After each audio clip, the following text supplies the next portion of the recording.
달성했습니다. 추석 연휴에 코로나가 확 퍼지지 않을까 걱정은 되는데요. 방역당국은 부디 짧게 이동하고 적게 만나달라고 당부했습니다. 추석이 지나면 이제 4차 유행 그 이유를 대비합니다. 코로나와 함께하는 단계적 일상회복 어디서 어떻게 준비해야 할까요? 임승관 경기도 코로나19 홈케어 운영단장과 알아봅니다. 추석 차례상 준비는 잘하고 계십니까? 전 부치고 계세요? 재래시장은 모처럼 붐볐습니다. 추석을 앞두고 지급된 국민지원금이 도움이 됐다고 합니다. 그런데 국민지원금 말고 또 혜택이 있다고 합니다. 아는 사람만 받아 쓴다는 쏠쏠한 민생 꿀팁 안진걸 수장이 전해드립니다. 나비처럼 날아 벌처럼 쏜다. 여기는 주진우 라이브입니다. 오늘도 자중차에 겸손하고 진정성 있게 여러분과 함께 하겠습니다. 추석이 내일입니다. 추석 준비 잘 하셨어요? 명절 연휴 어떻게 보내고 계십니까? 이동 중이십니까? 아니면 전부치고 계십니까? 아니면 술 먹고 계세요? 집에서 추석 음식 만들고 계신 분들 많지요? 코로나 함께하는 두 번째 추석입니다. 많은 것들이 달라졌습니다. 여러분의 달라진 추석 풍경 알려주십시오. 추석날 쉬지 않고 일하는 분들 오늘 우대합니다. 저처럼 지금 추석인데 못 쉬고 일해야 돼요 하시는 분들 우대합니다. 코로나 의료진들 간호사분들 감사하고요. 우대하겠습니다. 112 종합상황실 고속도로에서 이렇게 근무하시는 분들 있지 않습니까? 철도청 그리고 고속터미널 여기에서 일하시는 분들 참 고생 많으세요. 덕분에 저희가 명절 잘 보낸다는 거 항상 감사하게 생각합니다. 주진우 라이브는 추석 연휴에도 생방송으로 함께 하겠습니다. 오늘 7시까지 할 테니까 어디 가시지 마세요. 9560님 심심할 때는 지금부터 2시간 주 기자님과 함께 최고 좋습니다. 아유 그렇습니까? 얼른 오세요. 3012님 백신 접종 완벽하게 다 하고 1년 만에 고향 내려왔는데 도토리만 주구장창 까고 있습니다. 다람쥐가 될 것 같아요. 살려주세요 얘기하는데 왜 그러죠? 묵 만들려고 하시는지 네 궁금합니다. 추석날 얘기 들려주십시오. 그러면 저희가 전하겠습니다. 샵 9730 짧은 문자 50원 긴 문자는 100원입니다. 콩으로 보내시면 무료입니다. 그럼 주진우 라이브 시작하겠습니다.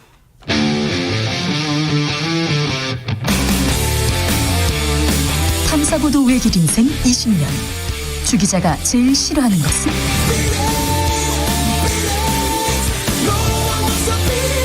이 세상에서 비리와 부리가 사라지는 그날까지 오늘도 흔들림 없이 주진우 라이브와 함께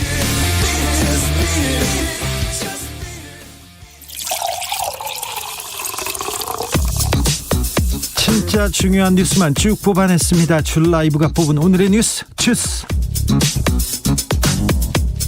정상근 기자 어서 오세요. 안녕하십니까. 추석인데 모시고 제가 불러서 죄송합니다. 괜찮습니다. 네, 코로나 상황 좀 알려주세요. 네, 오늘 0시 기준 코로나19 신규 확진자 수는 1,605명이 나왔습니다. 이 주말 검사 건수 감소 영향이 반영되는 이 월요일 발표 확진자 중에서 가장 많은 확진자가 나왔습니다. 그럼에도 불구하고 1,600명이 넘었다고요? 네, 그렇습니다. 특히 추석 연휴를 맞아 대규모 인구 이동이 이어지고 있어서 그 연휴 이후 전국적 재확산이 우려가 되고 있습니다. 네. 당국은 추석 연휴 증가한 이동량, 만남, 접촉의 여파로 향후 코로나19 확진자가 더 늘어날 수 있다고 전망했는데요. 다만 이 증가의 패턴 자체가 폭발적이라기보다는 점진적일 가능성이 더 있으며 정부에서도 폭발적인 유행이 발생해서 의료에 부담이 가는 일이 없도록 노력하겠다라고 밝혔습니다. 백신 접종은 어떻게 돼가고 있습니까? 네, 그 1차 백신 접종자가 3,650만 명을 넘기면서 누적 접종률 71.1%를 기록했고요. 18세 이상은 훨씬 높죠? 네, 82.7%까지 올라갔습니다. 이 접종 완료자도 인구 대비 접종률은 43.2%, 18세 이상은 50.2%를 기록했습니다. 미국에서는 코로나 사망자가 하루에 2,000명을 넘습니다. 2,000명. 전 세계적으로 확산세가 이렇게 계속되는데 그렇다고 해서 이제 봉쇄 이렇게 전면적인 락다운 이런 얘기는 절대 나오지 않을 것 같습니다. 코로나 이후 코로나 함께 어떻게 지내야 될지 위드 코로나 문제에 대해서는 잠시 후에 임승관 선생님하고 저희가 자세히 이야기 나눠보겠습니다. 경기도지사 이재명 지사가 화천대유 의혹 적극적으로 공세에 나섰습니다. 이제 네, 이재명 경기도지사 측은 어제 오늘 잇따라 입장을 발표하면서 이른바 화천대유 의혹에 대한 정면 반박에 나섰습니다. 예. 일단 이른바 화천대유 의혹 사건은 한 방을 노리던 부동산 개발업자들과 이 돈 냄새를 맡은 국민의힘 전현직 관계자들이 이 대장동 개발 사업에 얽혀 있다는 사실이 줄줄이 드러나고 있다며 국민의힘 게이트라고 주장했습니다. 국민의힘 게이트라고요? 네, 또한 이재명 후보의 당선을 방해할 목적으로 진위가 확인되지 않은 사실을 사실인 것처럼 공표했다며 이 국민의힘 김기현 원내대표, 윤창현 의원, 장기표 전 후보를 서울중앙지검에 공직선거법 및 정보통신망법 위반 혐의로 고발했습니다. 또 이낙연 전 대표 등에게도 경선 중이지만 근거 없는 주장과 같은 의혹 제기로 공격하지 말아달라라고 강조했습니다. 기자회견하고 막 좀 목소리를 높이시더라고요. 네, 또 SNS에 이 쏟아지는 마타도어를 보며 결심했다면서 경기도에서 제도화한 이 공공개발이익 도민 환원제가 전국 표준이 될 수 있도록 하겠다라고 밝혔습니다. 이재명 지사는 이익이 100% 민간에 돌아가는 개발 방식으로는 부정행위와 유착의 고리를 끊어낼 수 없다며 그래서 대장동 개발 모델을 생각했고 5,500억이 넘는 개발 이익을 시민께 돌려드렸다라고 주장했습니다. 네. 이재명 지사는 목소리를 높였습니다. 높이신 거는 여러분들의 목소리만 높이셨다 이렇게 존칭을 써야 되는데 죄송합니다. 화천대유 대표가 언론과 인터뷰를 했어요. 네, 이성문 화천대유 대표가 한국일보와 인터뷰를 했는데요. 내용이 어제 공개가 됐습니다. 이 인터뷰에 따르면 이성문 대표는 사업을 하면서 부정한 행위를 한 적이 없다라고 했고 이 회사가 부도덕한 집단으로 비춰지고 있는 것을 더 이상 두고 볼 수 없어 인터뷰를 했다라고 밝혔습니다. 네. 특히 핵심 논란인 그 5천만 원을 투입해서 수백억 원의 이익을 얻었다라는 주장에 대해서는 리스크 없이 땅 짓고 헤엄치기식으로 사업했다는 게 말이 안 된다라며 이 5천만 원은 회사를 설립할 때 자본금이고 이 사업에 투자한 돈이 350억 원이라고 말했습니다. 네. 그러면서 이 내역은 성남의 뜰 계좌에 입금해서 사업비로 사용됐다며 이 내역이 정확하게 남아있다라고도 했습니다. 이 부분에 대해서는 많이 나오지 않고 있어요. 대주주, 언론인 출신 대주주 얘기 그리고 또 얼마만큼 투자해서 얼마만큼 벌어갔는지 이 얘기는 계속 나올 것 같습니다. 좀 지켜보시죠. 국민의힘에서 공세를 멈추지 않고 높이고 있습니다. 네, 이준석 국민의힘 대표는 이재명 지사가 1원도 받은 일이 없다라고 말한 것에 대해서 이런 논리라면 박근혜 전 대통령도 1원도 입금받은 일이 없다라고 주장했습니다. 이준석 대표는 이재명 지사 통장에 1원이 입금되었는지가 중요한 게 아니다라고 주장했습니다. 홍준표 국민의힘 대선 후보는 결백하다면 스스로 특검을 국회에 요청하라라면서 누구는 돈 10원도 피해준 적이 없다고 큰소리치다가 감옥에 간 일도 있는데 누구는 돈 1원도 안 받았다고 발을 뻗치고 있다라고 주장했습니다. 10원 얘기는 윤석열 전 검찰총장 얘기로 장모 관련 의혹에 대해서 10원 한 장 받은 게 없다라고 주장한 바 있습니다. 그렇죠. 10원 얘기하니까 여긴 또 1원이 나왔네요. 추석 밥상에 또 윤석열 후보가 올라갔습니다. 그런데 윤석열 후보 얘기는 고발 사주 의혹 얘기가 아니라 예능 얘기만 나오고 있어요? 네, 윤석열 전 검찰총장이 SBS 예능 프로그램에 출연했는데요. 평소 시청률의 2배가 넘게 나왔다며 이 대박을 쳤다라는 기사가 쏟아졌습니다. 특히 기사 제목에 윤석열 전 총장이 이날 예능에 출연하면서 한 말들이 많이 달렸는데요. 성렬이 형이라고 불러라거나 나는 지금 백수라거나 20대 대통령은 나 예스 이런 등의 말이 많이 붙었고 이어서 언론이 소탈한 모습이라거나 자신감 충만이라거나 소신이라거나 하는 등의 기사가 쏟아졌습니다. 기사가 쏟아졌습니다. 추석 사례상에 윤석열 요리 먹방 이런 얘기가 나왔는데 아무튼 이 예능을 만든 SBS에서 호감 가는 동네형 윤석열 형, 성렬이 형을 추석 밥상에 올린 거는 성공한 것 같습니다. 왜 지금 이때 윤석열 후보가 거기 방송에 나왔을까 이런 생각은 의문을 갖는 사람은 많은데요. 요리 말고 비전을 그리고 먹방 말고 정책을 좀 보여줬으면 하는 생각이 계속 듭니다. 그런데 고발 사주 의혹은 어떻게 됐습니까? 네, 수사가 본격적으로 시작하는 분위기인데요. 서울중앙지검은 직접수사부서인 공공수사 1부를 주축으로 이 특수부 검사들을 투입해서 수사팀을 꾸렸습니다. 이 고발사주 의혹 수사팀은 기존 부서 인력의 2배가량으로 알려져 있는데요. 이 대검은 지난 13일 그 열린민주당 최강욱 대표 등으로부터 고소장을 접수받은 이후 14일 하루 만에 사건을 배당했고요. 수사팀은 16일에서 17일 그 이틀간 대검 감찰부를 압수수색해서 진상 자료도 확보한 상황으로 전해졌습니다. 공수처에서도 수사하고 있죠? 네, 공수처는 고발사주 의혹뿐 아니라 검찰이 작성한 것으로 알려진 이른바 장모 대응 문건에 대해서도 수사할 가능성이 있다라는 보도가 나오고 있습니다. 아무튼 고발사주 의혹의 핵심은 만약에 검사가 야당 정치인한테 고발장을 써줬다. 야, 고발만 해. 내가 알아서 처리하겠다. 이런 내용이 지금 사실로 들어간다면 굉장히 이게 직접 정치에 개입한 검사 얘기가 나올 수 있지 않습니까? 이 부분이 중요한데 이 핵심 부분은 지금 사라지고 있고 화천대유 그리고 먹방만 나오고 있습니다. 국민의힘 장제원 의원 윤석열 후보의 핵심 측근인데요. 이분 아들이 또 음주운전 적발됐네요. 지난번에도 걸렸잖아요. 네, 이 국민의힘 장제원 의원의 아들 그 장영준 씨, 래퍼 노엘이 집행유예 기간에 무면허 운전을 하다가 음주 측정 요구를 요구한 이 경찰관을 폭행한 혐의로 입건이 됐습니다. 이 장영준 씨는 지난 18일 밤 10시 30분쯤 서울 서초구 반포동에서 이 차를 몰다가 이 다른 차와 접촉사고를 냈고 음주를 의심한 경찰이 음주 측정 그리고 신원 확인을 요구하자 이에 불응했습니다. SBS가 공개한 영상을 보면 장영준 씨는 경찰관을 계속 밀어내며 운전석에 앉으려 했습니다. 이 경찰은 장영준 씨가 조사가 불가능할 정도로 취한 상태여서 귀가 조치했고 연휴가 끝난 이후 조사를 벌인 뒤 장영준 씨에 대한 구속영장 신청 여부를 검토할 계획이라고 보도했습니다. 이 장영준 씨는 앞서 지난 2019년 9월 이 서울 마포구의 한 도로에서 면허 취소 수준의 만취 상태로 차를 몰다가 오토바이와 충돌하는 사고를 낸 후 운전자 바꿔치기를 시도해서 지난해 6월 1심에서 징역 1년 6개월의 집행유예 2년을 선고받은 바 있습니다. 그리고 올해 4월에는 부산 진구의 한 길에서 행인을 폭행한 혐의로 송치가 됐었고요. 또 지난 13일 이 자신의 노래를 혹평한 네티즌을 향해서 이 재난지원금 받으면 공중제비도는 XX들이 인터넷에서는 센 척한다라는 글을 올려서 논란이 됐습니다.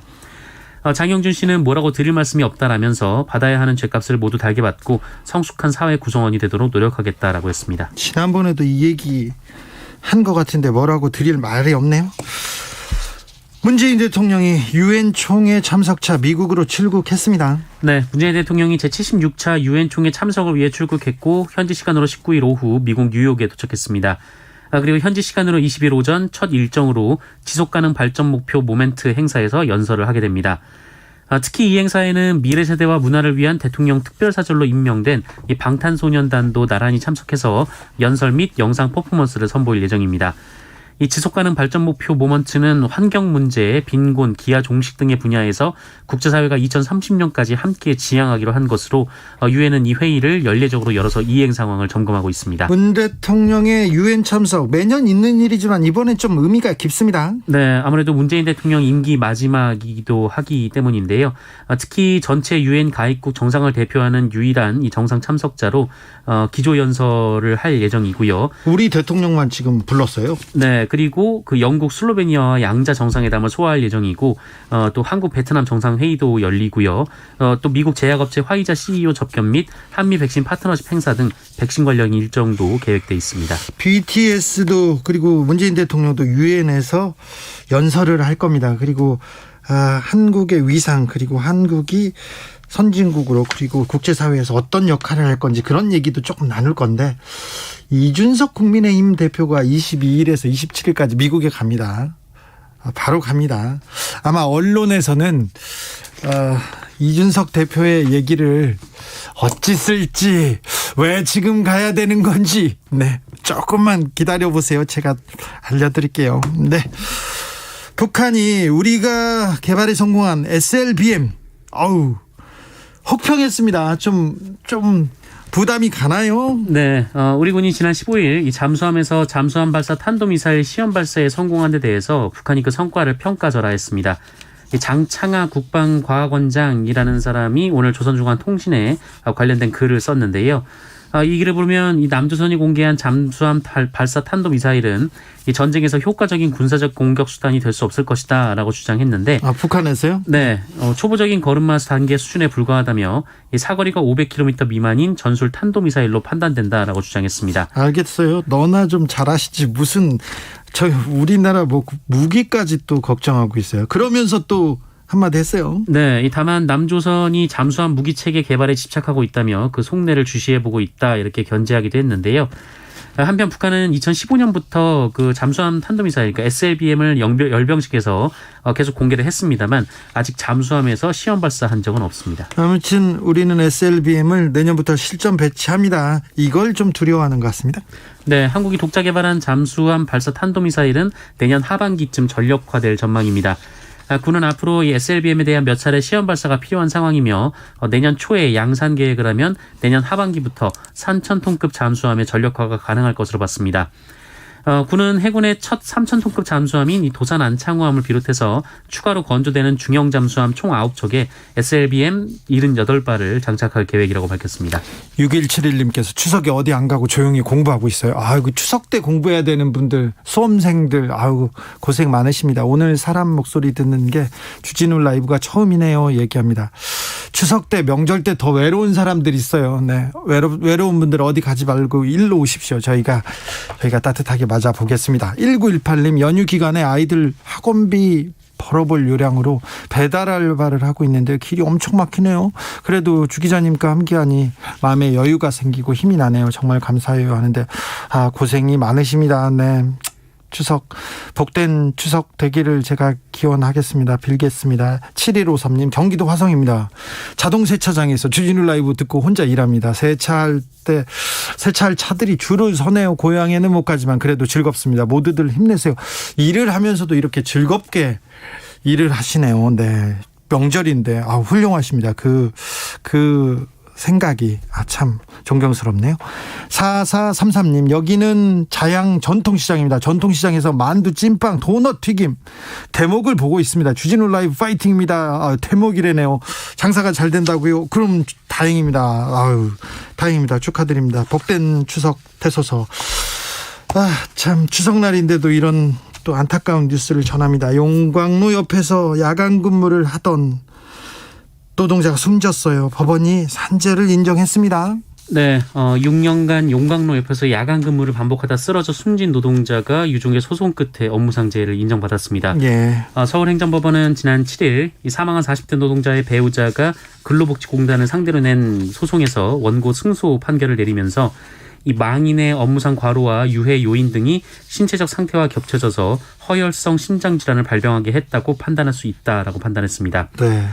고인은 심혈관계 질환에 악영향을 미치는 고강도의 야간 근무와 이 생체 리듬에 악영향을 미치는 주야간 교대제 근무를 오랫동안 해온 것으로 전해졌고요. 교대 근무, 특별히 야간 근무 계속 하시는 분들 건강에 이상이 있는 분들 많습니다. 그러니까 각별히 조심하셔야 돼요. 네, 특히 2018년 8월부터 2019년 2월까지 야간 근무를 포함해서 평균 주당 근무 시간이 59시간에 이르는 등 이 과로 상태에 있었다고 재판부는 판단했습니다. 때문에 관리되던 기존 질병이 누적된 업무상의 과로와 스트레스로 인해 자연 속도 이상으로 급격하게 악화되다가 야간 근무라는 신체적 정신적 부담이 주어지자 급성 심장 질환으로 발현되어 망인을 사망에 이르게 하였을 가능성이 상당하다라고 판단했습니다. 너 징계 대상이야 이런 내용을 사내에다가 이렇게 알렸어요. 그래서 명예훼손이란 판결을 받았습니다. 네, 이 회사 인사 담당 직원이 소속 직원의 징계 절차가 시작된 사실을 다른 직원들이 볼 수 있는 공간에 게시한 것은 명예훼손에 해당한다라는 대법원 판단이 나왔습니다. 시설경비관리업체 인사 담당자였던 A씨가 이 직원 B씨와 업무 중에 마찰을 빚자 이 징계가 필요하다는 의견을 상부에 보고했고 이후 사측이 징계 절차를 결정하자 이 B씨의 징계를 논의할 인사위원회가 열린다라는 내용의 문서가 건물에 게시가 됐습니다. 이 행위로 이 40여 명의 직원이 이 B씨의 징계유 회부 사실을 받고 이후 A씨는 B씨의 명예를 훼손한 혐의로 기소가 됐습니다. 1심에서는 유죄. 그죠? 네. 벌금 30만 원. 그런데 그렇습니다. 2심에서는 무죄가 나왔습니다. 무죄 나왔어요. 대법원은 뭐라고 합니까? 네, 대법원은 그 징계가 결정된 이후에 이 징계 사실을 공개해도 이 회사가 원하는 공익을 달성할 수가 있고 또 네. A씨가 B씨의 명예를 훼손한 것이 맞다라고 봤습니다. 네. 특히 문서가 게시된 곳이 회사 구성원 외에도 협력업체 직원 등 외부인의 왕래가 빈번하게 이뤄지는 장소라며 이 공익을 위한 장소라고 보기에는 적절하지 않다라고 사건을 파기환송했습니다. 네. 연휴에 일가족이 사망한 사건이 발생했습니다. 네, 추석 연휴 전남 장성의 한 주택가 차량에서 70대 어머니와 50대 아들 부부 등 일가족 3명이 숨진 채 발견돼 경찰이 수사에 나섰습니다. 이 어머니인 A씨가 안방에서 그리고 며느리는 집 앞에 주차된 승용차 뒷좌석에서 숨진 채 발견됐고 아들 B씨는 집안의 다른 곳에서 쓰러진 채 발견됐습니다. 모두 외상 흔적이 없었고요. 이 집안에서 흉기나 독성물증도 발견되지 않았습니다. 다만 현장에서 아들이 작성한 것으로 추정되는 4장짜리 유서가 발견돼서 극단적 선택을 한 것으로 추정이 되는데 유서에는 가정 불화를 암시하는 내용이 담긴 것으로 전해졌고요. 이에 경찰은 이 내용을 토대로 가족 내 문제로 인한 사건으로 추정을 하고 있습니다. 술에 취해서 여성한테 치근대던 사람이 있었어요. 붙잡아 놨더니 경찰 간부였다고요? 네, 술에 취해 모르는 여성을 따라다니며 말을 걸다가 이를 말리는 행인과 경찰관을 폭행한 경찰 간부가 수사를 받고 검찰로 송치됐습니다. 네. 이 서울관악경찰서는 피의자 A 경위를 공무집행방해, 재물손괴 혐의로 검찰에 송치했는데요. 이 A 경위는 지난 7월 6일 오후 11시쯤 이 관악구 신림동 골목길에서 술에 취한 채 한 여성의 뒤를 따라가며 말을 걸다가 이를 말리던 행인의 뺨을 때렸습니다. 네. 또 길가에 세워져 있던 오토바이를 넘어뜨려 파손하고 인근 지구대로 연행된 뒤 경찰관을 또 폭행했습니다. 경찰은 이 A경이 입건 당시 폭행 혐의도 적용했지만 피해자가 합의 후 고소를 취하해서 이 부분은 공소권 없음 처분을 내렸고요. 현재 A경위는 사건 당시 감남경찰서 소속이었으나 대기 발령 후 금천서로 전보가 됐습니다. 모든 폭행이 나쁘지만 특별히 경찰관을 폭행한 부분, 이 부분은 처벌을 좀 더 세게 해야 될 텐데요. 술에 취해서 치근대거린 것도 잘못됐고요. 오토바이를 파손했습니다. 그리고 경찰관까지 폭행했는데 공소권 없으며 합의했다고? 봐줬다고요? 다른 경찰서에서 근무한다고요? 이 경찰을 믿을 수 없습니다. 어떻게 처벌하는지 어떻게 처리하는지 지켜보겠습니다. 주스 정상근 기자와 함께했습니다. 감사합니다. 고맙습니다. 6171님 오늘도 안 좋은 뉴스 한가득이네요. 죄송합니다. 네, 좋은 뉴스 보내드렸어야 되는데 이 경찰을 잘못했잖아요. 혼내야죠. 네. 일가족이 좀 나쁜 일이 있었습니다. 네. 1325님 열심히 음식 만들고 열심히 먹고 배 두들기면서 누워서 주라 듣고 있습니다. 네. 훌륭하네요. 부럽습니다. 3011님 아까 도토리 까던 정치자인데요. 네. 왜 까냐고 물어보니까 도토리 묵 쓴다고 그러는데 저는 묵을 먹지도 않아요. 그리고 더 중요한 건 추석 올라가고 나서 도토리 묵을 만들 거라는데 저는 철저하게 이용만 당하고 올라가게 생겼습니다. 아이고 심심한 위로를 보냅니다. 그런데 지금 까놓으면 또 맛있게 잘 먹는 사람이 있잖아요. 가족들이 행복해질 거예요. 그러니까 좋은 일 한다 생각하고 계속 까세요. 막 까세요. 네. 좀 어려우면 다람쥐라도 불러서 같이 까시든가. 교통정보센터 다녀오겠습니다. 임초희 씨. 네, 이 시각 교통정보입니다. 현재 고속도로 귀성길은 수월한 편입니다. 귀경길에 교통량이 몰려있는데 정체가 심한 정도는 아닙니다. 경부고속도로 서울 방향은 충청권인 청주를 시작으로 옥산까지 3km 구간 정체고요. 수도권은 안성, 다시 안성 분기점에서 남사까지 차가 많습니다. 더 가서는 양재 부근에서 반포 사이에 교통량 많고요. 영동고속도로 인천 쪽은 진부 부근에서 진부 2터널 쪽으로 8km 구간 정체되고 있습니다. 연원 부근부터 둔내터널까지 교통량 늘었고요. 덕평 부근에서 양지터널, 마성터널 부근, 그리고 월곶에서 막히고 있습니다. 서울 양양고속도로 서울 쪽은 홍천휴게소부터 동홍천 부근까지 9km 구간 밀리고요. 설악 부근 3차로에는 고장난 차가 있어서 차로 변경에 유의하셔야겠습니다. 더 가서는 서종 부근과 남양주 요금소부터 강일까지 막힙니다. KBS 교통정보센터에서 임초희였습니다. 주진우 라이브.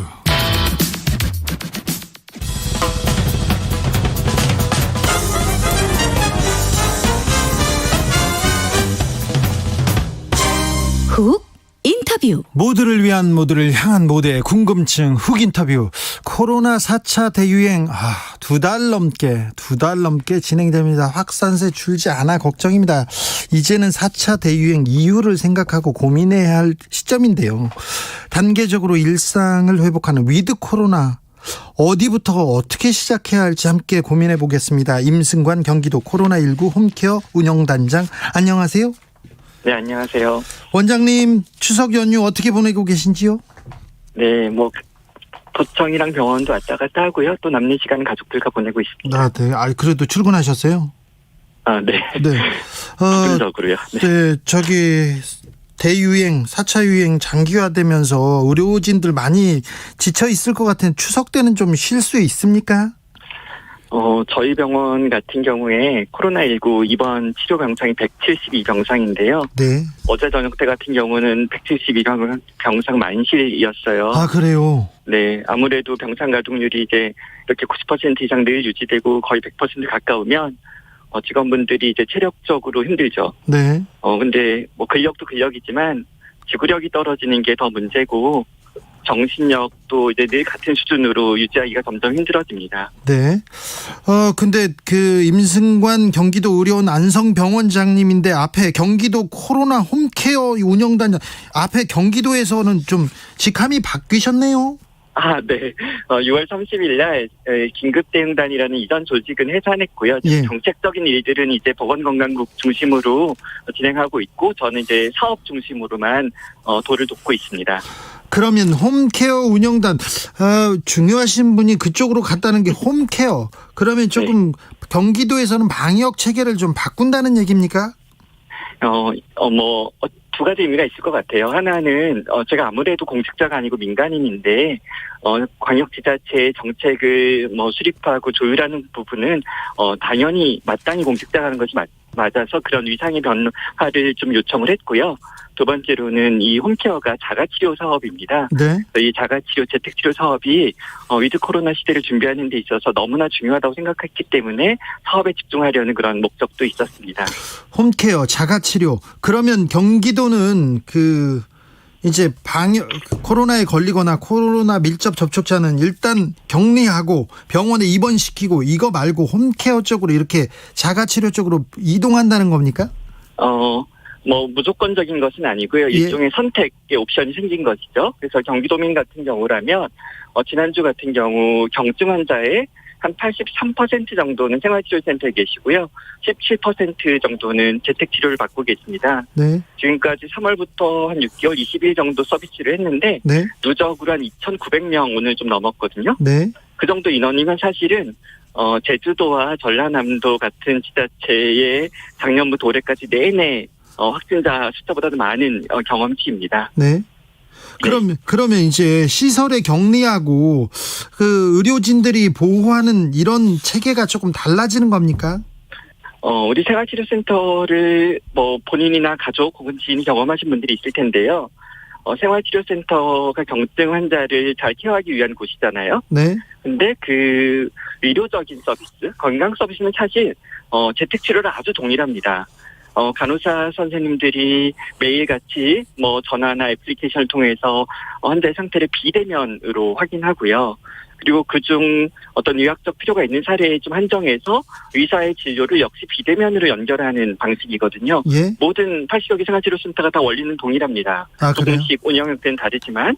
근데 경기도가 운영하고 있는 적극적으로 운영하는 재택치료도 역시 아주 동일한 방법입니다. 네. 간호사 선생님이 하루 2번씩 전화를 해서 건강 상태를 체크하고 그중에 건강적으로 문제가 있는 좀 잘 집중해야 되는 분들을 의사에게 연결해서 비대면 진료하고 약품 같은 것들을 원격 처방하는 이런 방식이거든요.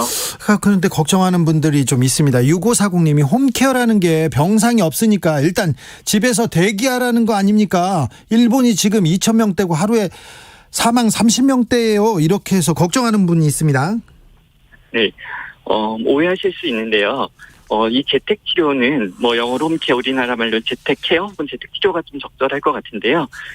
이 홈케어는 어떻게 보면 당연한 일입니다. 네. 제가 생각해 보면 지금은 확진을 받으면 확진 판정을 받으면 그 사람이 아프건 안 아프건 전혀 무증상이어도 혹은 가벼운 감기 정도의 증상만 갖고 있다고 할지라도 열흘 격리기간 내내 어떤 병원이나 시설에 입원해야 합니다. 네, 그렇죠. 그 공간 안에서 자기가 모르는 남과 작은 객실에서 화장실을 공유하면서 열흘을 생활해야 되는 것이고 좀 차가운 도시락을 먹으면서 이렇게 생활하게 되는 거죠. 나는 안 아픈데 그렇게 네. 격리에 있었어. 그런 분들 많았습니다. 네. 그러면 이게 생각해보면 아프지 않아도 입원하는 좀 이상한 방식입니다. 우리 아플 때만 입원하잖아요. 그것도 가볍게 아플 때는 외래 진료 보고 네. 많이 아플 때만 입원하지 않습니까? 예. 이런 우리가 겪어온 1년 8개월 동안의 경험은 사실은 격리라는 관리와 예. 의료라는 서비스가 뭉뚱그려서 이제 하나로 존재했던 거죠. 예. 이것이 자연스럽지 않은 것이고 지속 가능성 확대 가능성에 있어서 아주 중요한 문제 제기를 받는 겁니다. 예. 따라서 정상적인 방식, 몸이 아프지 않을 때는 스스로 케어하고 몸이 조금 아플 때는 의사의 진료를 외래 진료를 받고 많이 아플 때는 시간과 돈을 들여서 입원하는 평상시 진료 전달 체계가 복원돼야 우리가 2022년, 2023년에 어떤 위드 코로나 전략을 설계할 수 있는 거죠. 반드시 필요한 일입니다. 아, 네. 이게 정상적인 치료 방법으로 가자 이런 얘기네요. 네, 어떻게 보면 지금까지가 되게 왜곡되어 있는 거죠. 물론 네. 의도한 거지만 네. 말이에요. 지금까지 체계는 그 사람의 어떤 감염인의 몸 안에 있는 바이러스를 주시하는 체계입니다. 네. 사실 위드 코로나 시대는 바이러스를 보유한 사람을 보자는 거죠. 따라서 그 사람의 바이러스를 통제하는 것 못지않게 그 사람에게 적절한 생활 서비스, 의료 서비스를 제공하는 것, 그 사람의 선택권을 존중하는 것, 자율권을 존중하는 것, 그리고 그런 편리성을 제공하는 것도 이제 사람을 보면서 점점 우리가 사유를 전환해 가야 한다고 생각합니다. 근데 외국에서는요, 갑자기 집에 있다가 급격하게 나빠져가지고 뭐 숨졌다 이런 뉴스도 네. 봤고요. 네. 집에서 이렇게 혼자서 치료하고 괜찮아 그러다 갑자기 아파지면 네. 걱정입니다. 그 부분은. 네. 지금까지 경기도에선 3,000명 가까운 서비스를 실행했고, 네. 다른 지자체에서도 몇십 명, 몇백 명 정도씩을 진행해 왔는데요. 지금까지 걱정하셨던 그런 사례가 단 한 건도 없었습니다. 아, 그래요? 근데 생각해보면, 죄송한 얘기지만, 생활치료센터에서 사망했다는 사건들은 종종 보도되었잖아요. 네. 결국 운영 방식이 똑같기 때문에 그 운영 관리를 얼마나 철저하게 하느냐가 이제 핵심인 것이지 어떤 시설에 있으면 안전하고 가정에 있으면 위험하고 이건 아닙니다. 알겠습니다. 그리고 진짜 중요한 점이 뭐냐면 네. 외국 같은 사례들이 왜 일어날까요? 재택 치료에 대한 업무 매뉴얼이나 어느 지침들이 불완전해서가 아닙니다. 네. 의료 자원이 그 무렵에 소진되고 고갈되고 없기 때문에 일어나는 거거든요. 위급했을 때 바로 따라서 이제 그럼요. 치료 시설로 가고 네. 의료 서비스를 받아야 지금도 되는데. 예. 지금의 재택 치료도 위험을 인지하는 체계에 있어서는 매우 엄격한 업무 매뉴얼을 갖고 있고 그렇게 수행하고 있어요. 네. 근데 만약에 우리가 그런 인지를 했어도 이분이 숨이 차니까 바로 병원에 배정해야 돼라는 판단은 자신이 있는데 그때 병상이 하나도 없다면 아, 네. 그리고 그때 구급차를 배차받을 수 없다면 그럼 위험한 거죠. 알겠습니다. 따라서 재택치료의 위험은 의료 자원의 여유, 그 확보, 운영에 달려 있습니다. 알겠습니다. 홈케어로 전환을 할 때, 고려할 때 백신 접종률이 어느 정도 조금 높아졌기 때문에 가능한 거죠? 네, 그것도 당연히 중요한 요인이죠. 네. 그래서 우리가 위드 코로나 단계적 일상 회복을 사유하는 데 있어서 이런 재택치료와 같은 의료 전달 체계를 정상화 복원하는 것도 매우 중요하고요. 그랬을 때 제일 중요한 지표가 두 가지입니다. 하나는 우리 정부와 사회가 의도한 목표로 한 백신 접종률에 도달하고 있느냐. 네. 그리고 두 번째로는 의료 자원, 병상 가동률이 우리가 원하는 만큼 여유 있게 유지되느냐. 이 두 가지 지표를 계속 점검하고 또 상향시켜가면서 위드 코로나 시대를 준비해야 되는 거죠. 위드 코로나 얘기 계속 나옵니다. 국민 내 백신 접종 2차까지 한 70% 맞으면 그러니까 10월 말 정도 되면 위드 코로나로 좀 전환해야 된다 이런 얘기가 계속 나오는데요. 네. 원장님, 위드 네. 코로나로 가려면 어떤 전제 조건이 있습니까? 네. 사실 제가 지금 말씀드렸던 백신 접종률을 충분하게 확보하는 거, 그다음에 병상 의료 체계를 좀 효율화하고 최적화해서 병상 자원의 운영 효율을 올리는 거 얘기를 드렸는데, 네. 사실 이런 부분들은 어떤 방법론적이라고 말할 수 있고요. 실제 중요한 거는 이제 정신과 가치라고 얘기할 수 있는데요. 네. 일단은 위드 코로나 시대를 가건 아니면 지금 K방향으로 조금 더 고수하건 간에 확진자의 숫자는 늘어날 확률이 상당합니다. 왜냐하면 계절적 요인도 있고 그러니까요. 예. 지금보다 늘어날 확률이 높은 거죠. 위드 코로나 전략이라면 더더욱 높고요.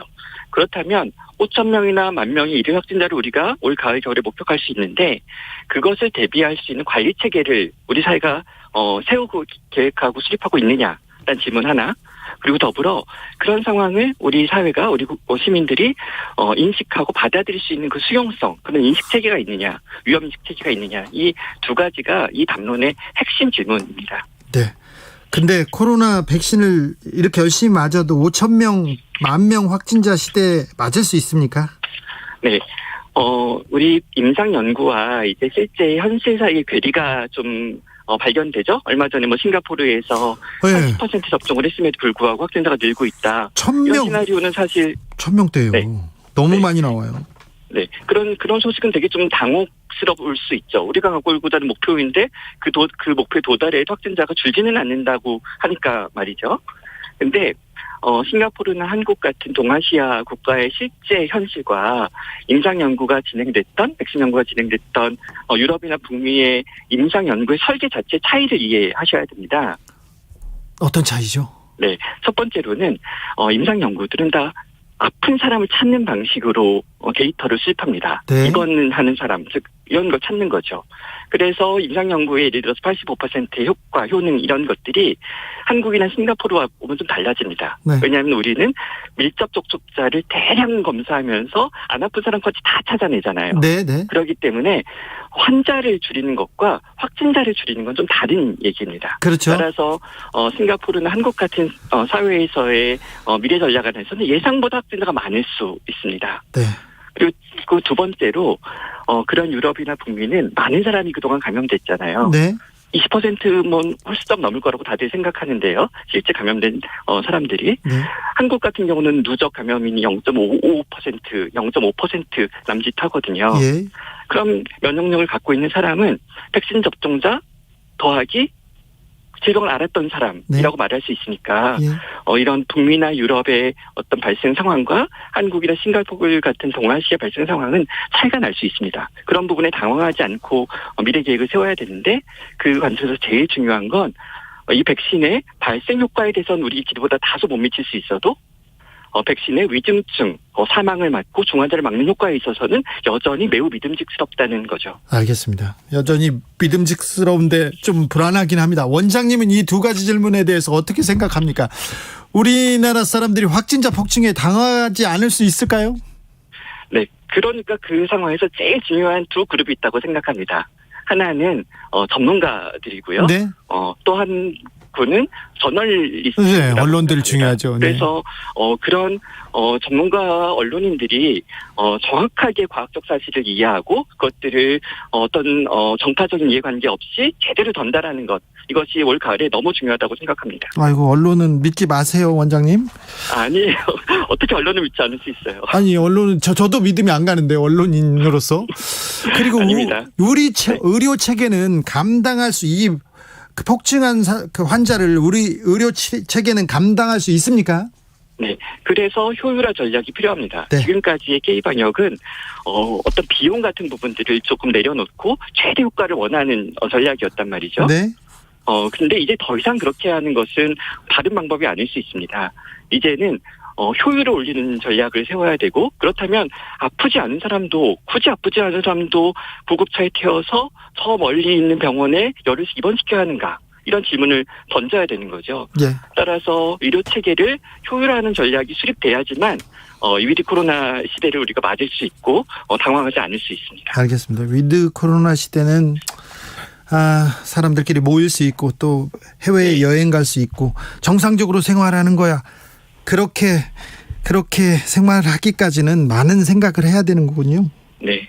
우리의 어떤 위험 인식 같은 부분들이 수정되어 가야 되는데, 지금까지의 K방역은 조금 매우 적극적인, 매우 공격적인 전략이었다 보니 거기에 우리가 이해가 몰입되어 있다 보니 새로운 전략에 대한 어떤 수용성이 아직은 낮은 상태죠. 따라서 전문가 언론의 역할이 중요합니다. 알겠습니다. 감사합니다. 5526님께서 임승환 원장님 안성시민입니다.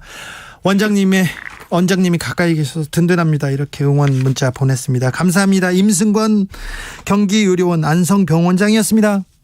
네, 고맙습니다.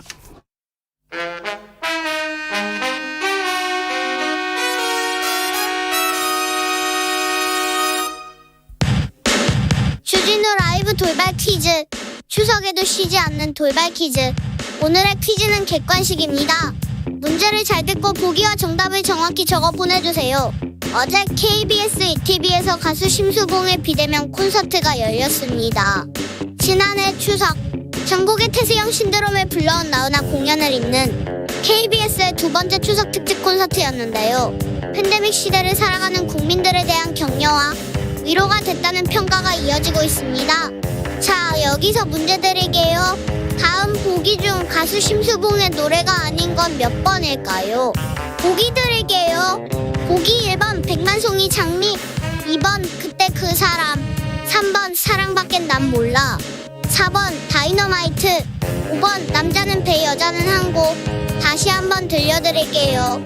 1번 백만송이 장미, 2번 그때 그 사람, 3번 사랑밖엔 난 몰라, 4번 다이너마이트, 5번 남자는 배 여자는 항고. 샵9730 짧은 문자 50원, 긴 문자는 100원입니다. 지금부터 정답 보내주시는 분들 중 추첨을 통해 햄버거 쿠폰 드리겠습니다. 주진우 라이브 돌발 퀴즈 내일 또 만나요.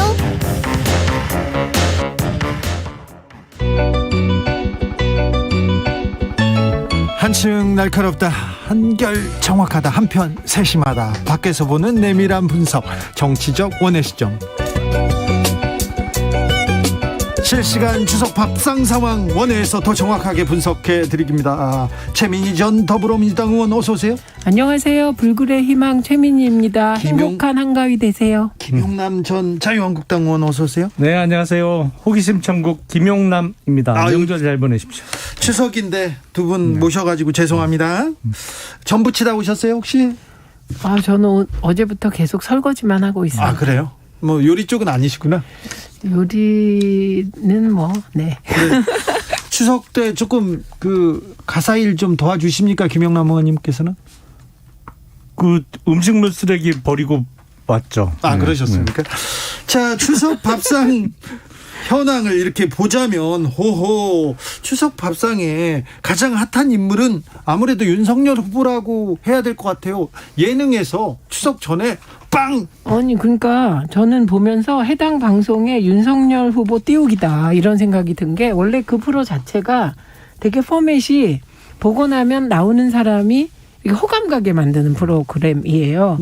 그런데다가 연휴 시작되는 첫날 시청률도 가장 높을 때, 이건 완전히 저는 인맥, 항맥 다 작용한 걸로 보는데요. 저는 그 예고편 보면서 민주당은 후보 2명씩이나 해주면서 왜 국민의힘은 1명밖에 안 해주나 그런 생각을 했는데. 김용남 의원님, 예. 그래도 어제 방송하는 게 좋죠? 그러니까 민주당은 2명 해주잖아요. 아니, 그러니까 이 중요한 게 원래 민주당 1명, 국민의힘 1명 하는 게 정상이잖아요. 네. 그러니까 서울법대 출신 2명 하는 거라 이건 있을 수 없는 거예요. 좀 이상해요. 왜 그렇게 이상하게. 하긴 그 방송국 간부가 아니신데. SBS의 서울법대 사랑은 좀 유명하지만, 유별나죠. 네, 유명하지만 이번엔 조금 독특합니다. 티가 나나요? 네. 너무 났어요.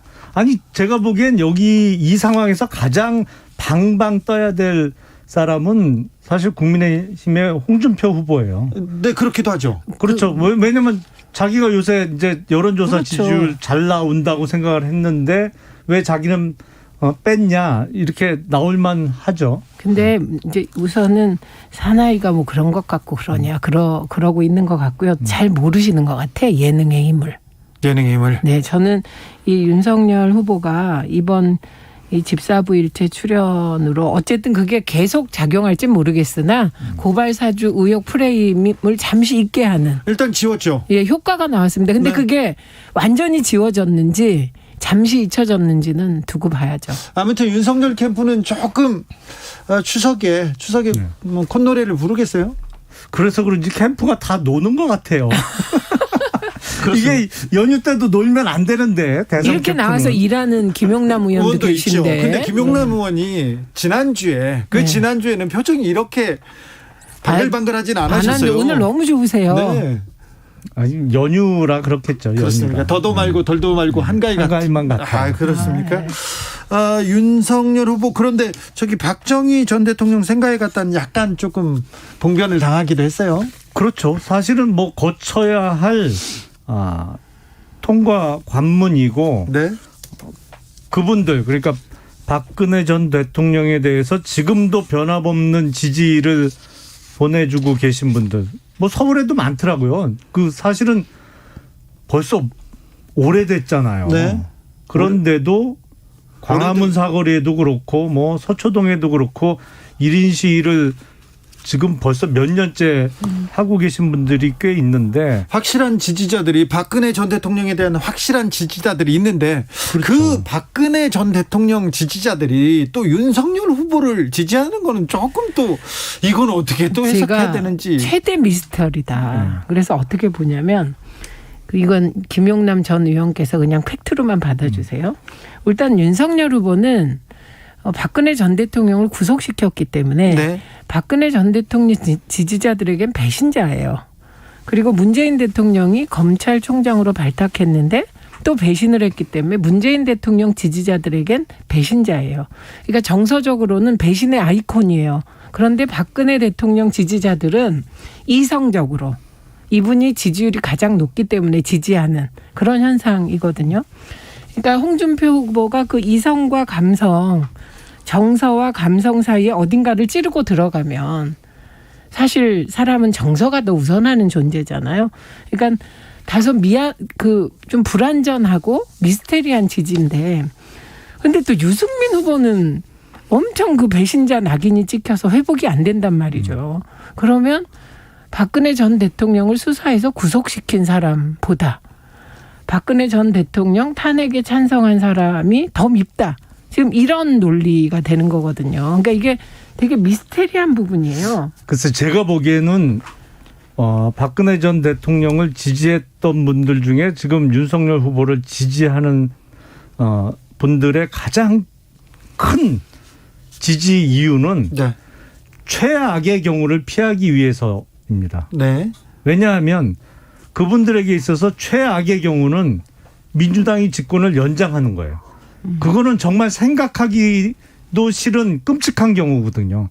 지금 5년 내내 참았는데 여기서 5년 더 아니면 지난 5년보다 더 할 것 같은 민주당의 일부 후보도 있습니다만 이거 민주당의 재집권을 막기 위해서 여론조사 1위 후보에게 몰린 것이고 어떻게 보면 최상의 후보를 지지한다기보단 최악을 막기 위한 최선의 방법으로서 윤석열 후보를 지지하는 분들이 많다 이렇게 보입니다.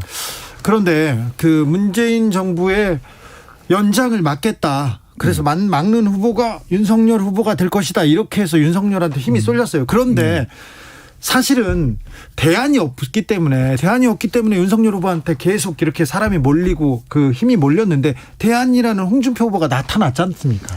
근데 그 국민의힘에 그전부터 지지하던 분들하고 관심이 많던 분들은 알거든요.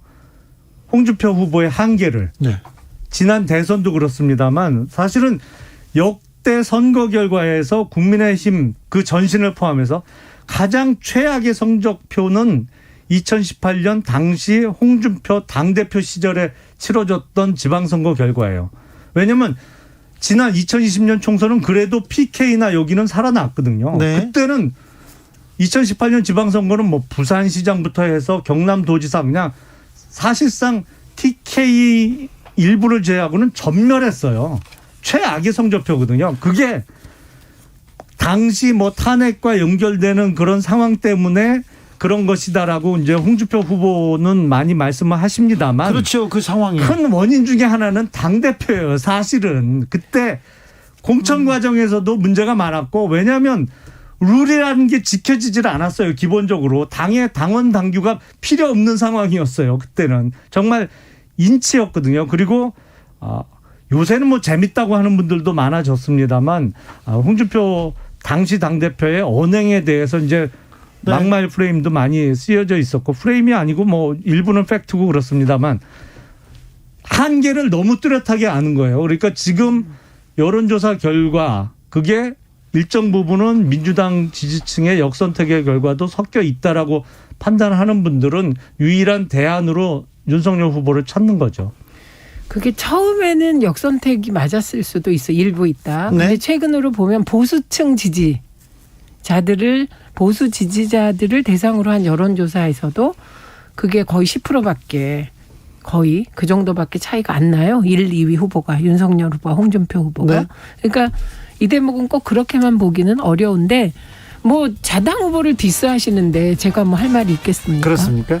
디스라기보다는 그냥 저는 사실대로 말씀드리는 거예요. 김정우님께서 제 지인이 박사모이면서 윤석열 열혈 지지자인데요. 유승민 후보는 또 진짜 싫어합니다. 배신자라고. 이런 분들이 좀 많습니다. 6134님 예능 방송 나온 박영선, 나경원 그 후보들 다 떨어졌어요. 맞아요. 홍준표 후보님의 빅픽처 아닌가요? 얘기합니다. 정치적 원의 시점 6시에 이어가겠습니다. 빅픽처? 그런가요?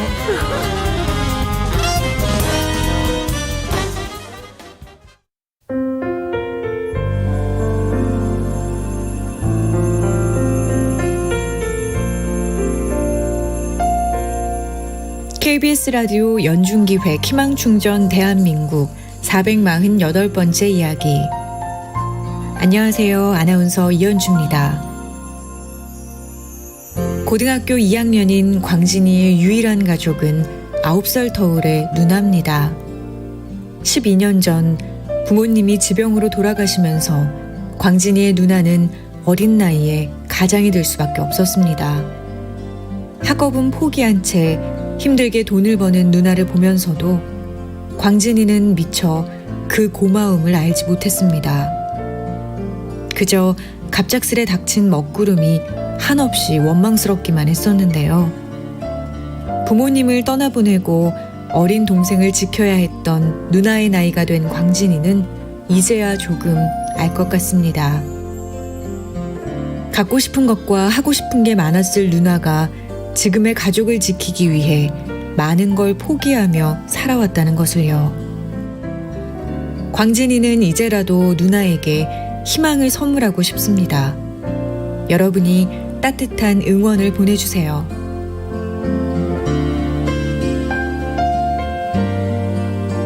여러분의 따뜻한 손길이 희망의 빛이 됩니다.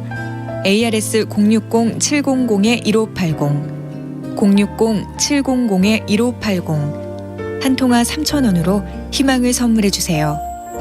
KBS 라디오 연중기획 희망충전 대한민국은 초록우산 어린이재단, 인탑스 주식회사 그리고 청취자 여러분과 함께합니다. ARS 060-700-1580 한 통화 3,000원입니다.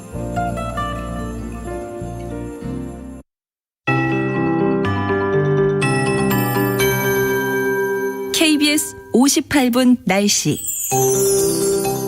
오늘 밤은 일부 지역만 비 예보가 있고 추석인 내일과 연휴 마지막 날인 수요일에는 전국에 걸쳐 다소 궂은 날씨가 예상되고 있습니다. 오늘 밤 같은 경우 남풍이 강하게 유입될 것으로 보이기 때문에 전라남도 동부와 경상남도 서부 지역을 중심으로 5mm 안팎의 비가 조금 내리겠습니다. 그 밖의 지역들은 지금 구름량이 좀 많은 편이고 밤부터 점차 흐려질 텐데요. 우리나라의 가장 서쪽이라고 할 수 있는 서해 5도 지역은 이미 비가 시작됐습니다.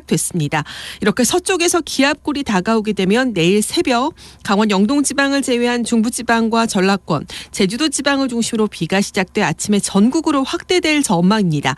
비는 주로 내일 새벽부터 아침 사이에는 서쪽 지역, 낮엔 동쪽 지역을 중심으로 강하게 내리겠고요. 돌풍과 함께 천둥 번개를 동반하면서 충청남도 서해안 지역은 바람이 무척 강하게 불 것으로 보입니다. 내일 오후에 서쪽 지역부터 비는 그쳐갈 것으로 보이지만 밤이 되면 수도권 지역과 강원 영서 지역, 충청남도 서해안 지역에 다시 비가 내릴 텐데 기압골의 영향을 받기 때문이고요. 수요일에도 비가 전국에 걸쳐 이어지다가 수요일 오후나 저녁 무렵 그치겠습니다. 내일 낮 최고 기온은 서울, 대전, 세종 26도를 비롯해 전국은 25도에서 29도 사이가 되겠습니다. 지금 서울 기온은 25.9도입니다. 윤지수입니다.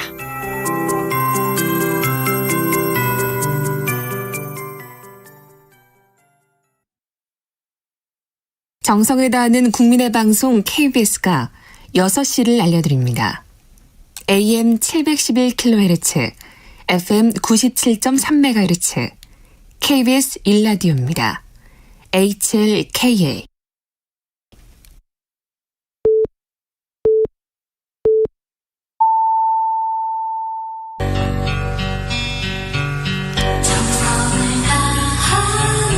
정성을 다하는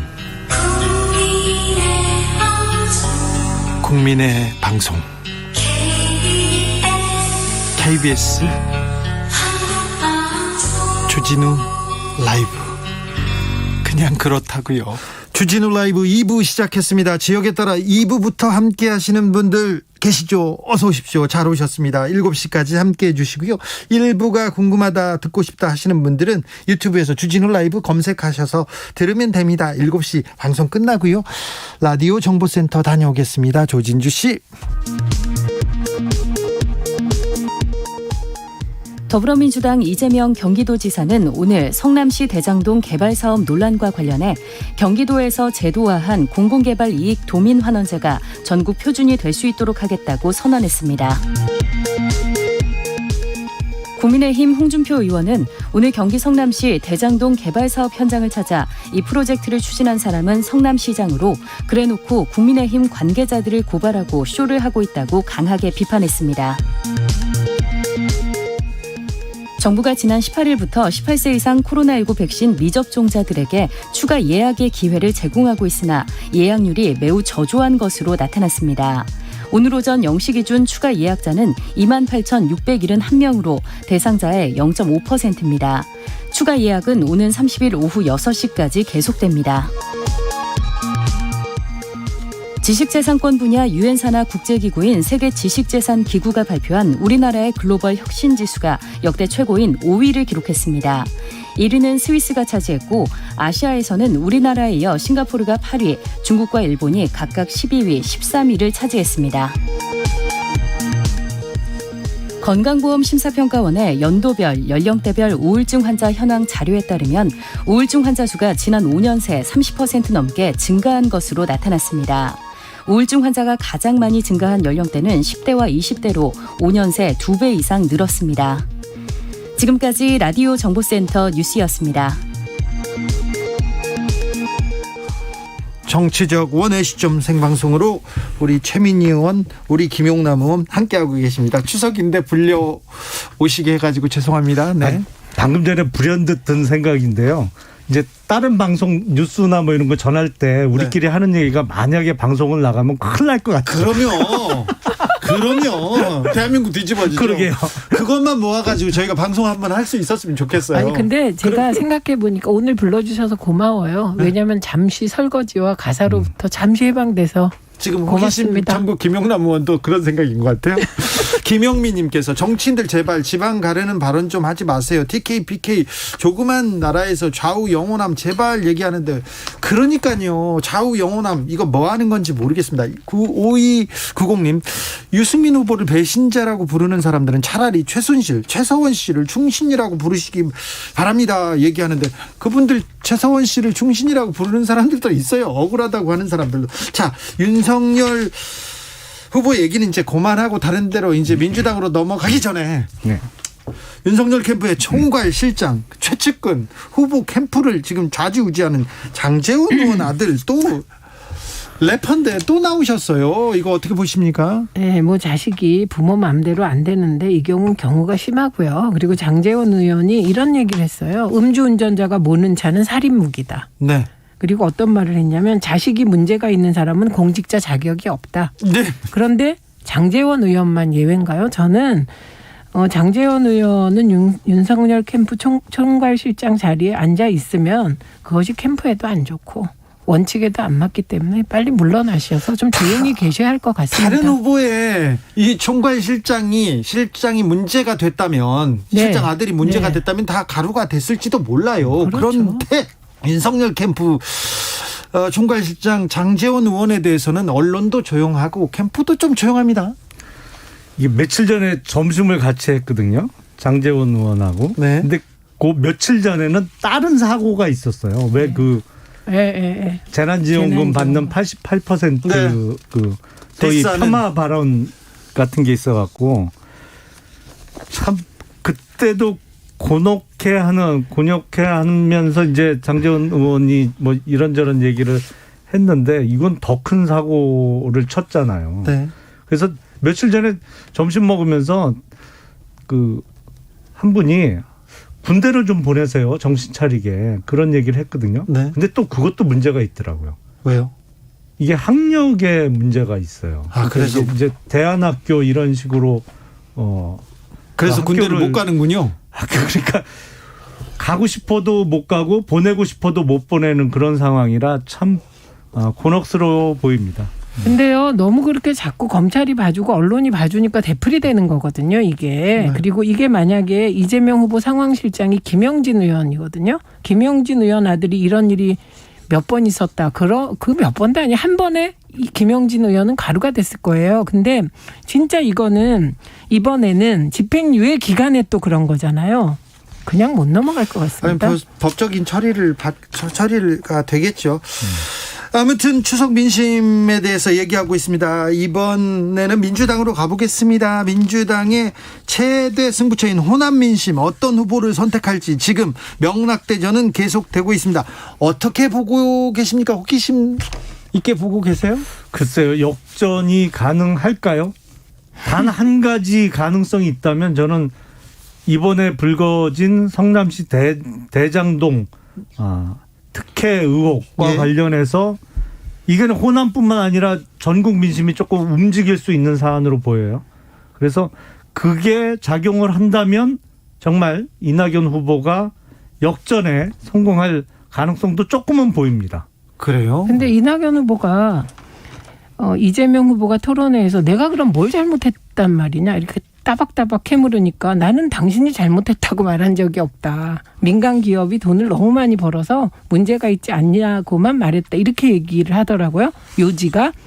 그러니까 중요한 것은 이재명 후보와의 연관성이 하나도 안 나왔기 때문에 토론회에서 이낙연 후보가 공격을 제대로 못한 것이거든요. 그러니까 중요한 거는 연관성이 없어서 별로 파급력이 없을 것이다. 이렇게 보고 오히려 이거보다는 의원직 사퇴하고 배수진 치셨잖아요. 네. 그러니까 이 부분이 두 가지 측면에서 좀 영향을 줄 수가 있어요. 첫째는 호남 대망론이 오랫동안 이제 수면에 잠겨 있다가 이낙연 후보가 사실 3년째 민주당 쪽 대통령이었습니다. 문재인 정부 3년 동안.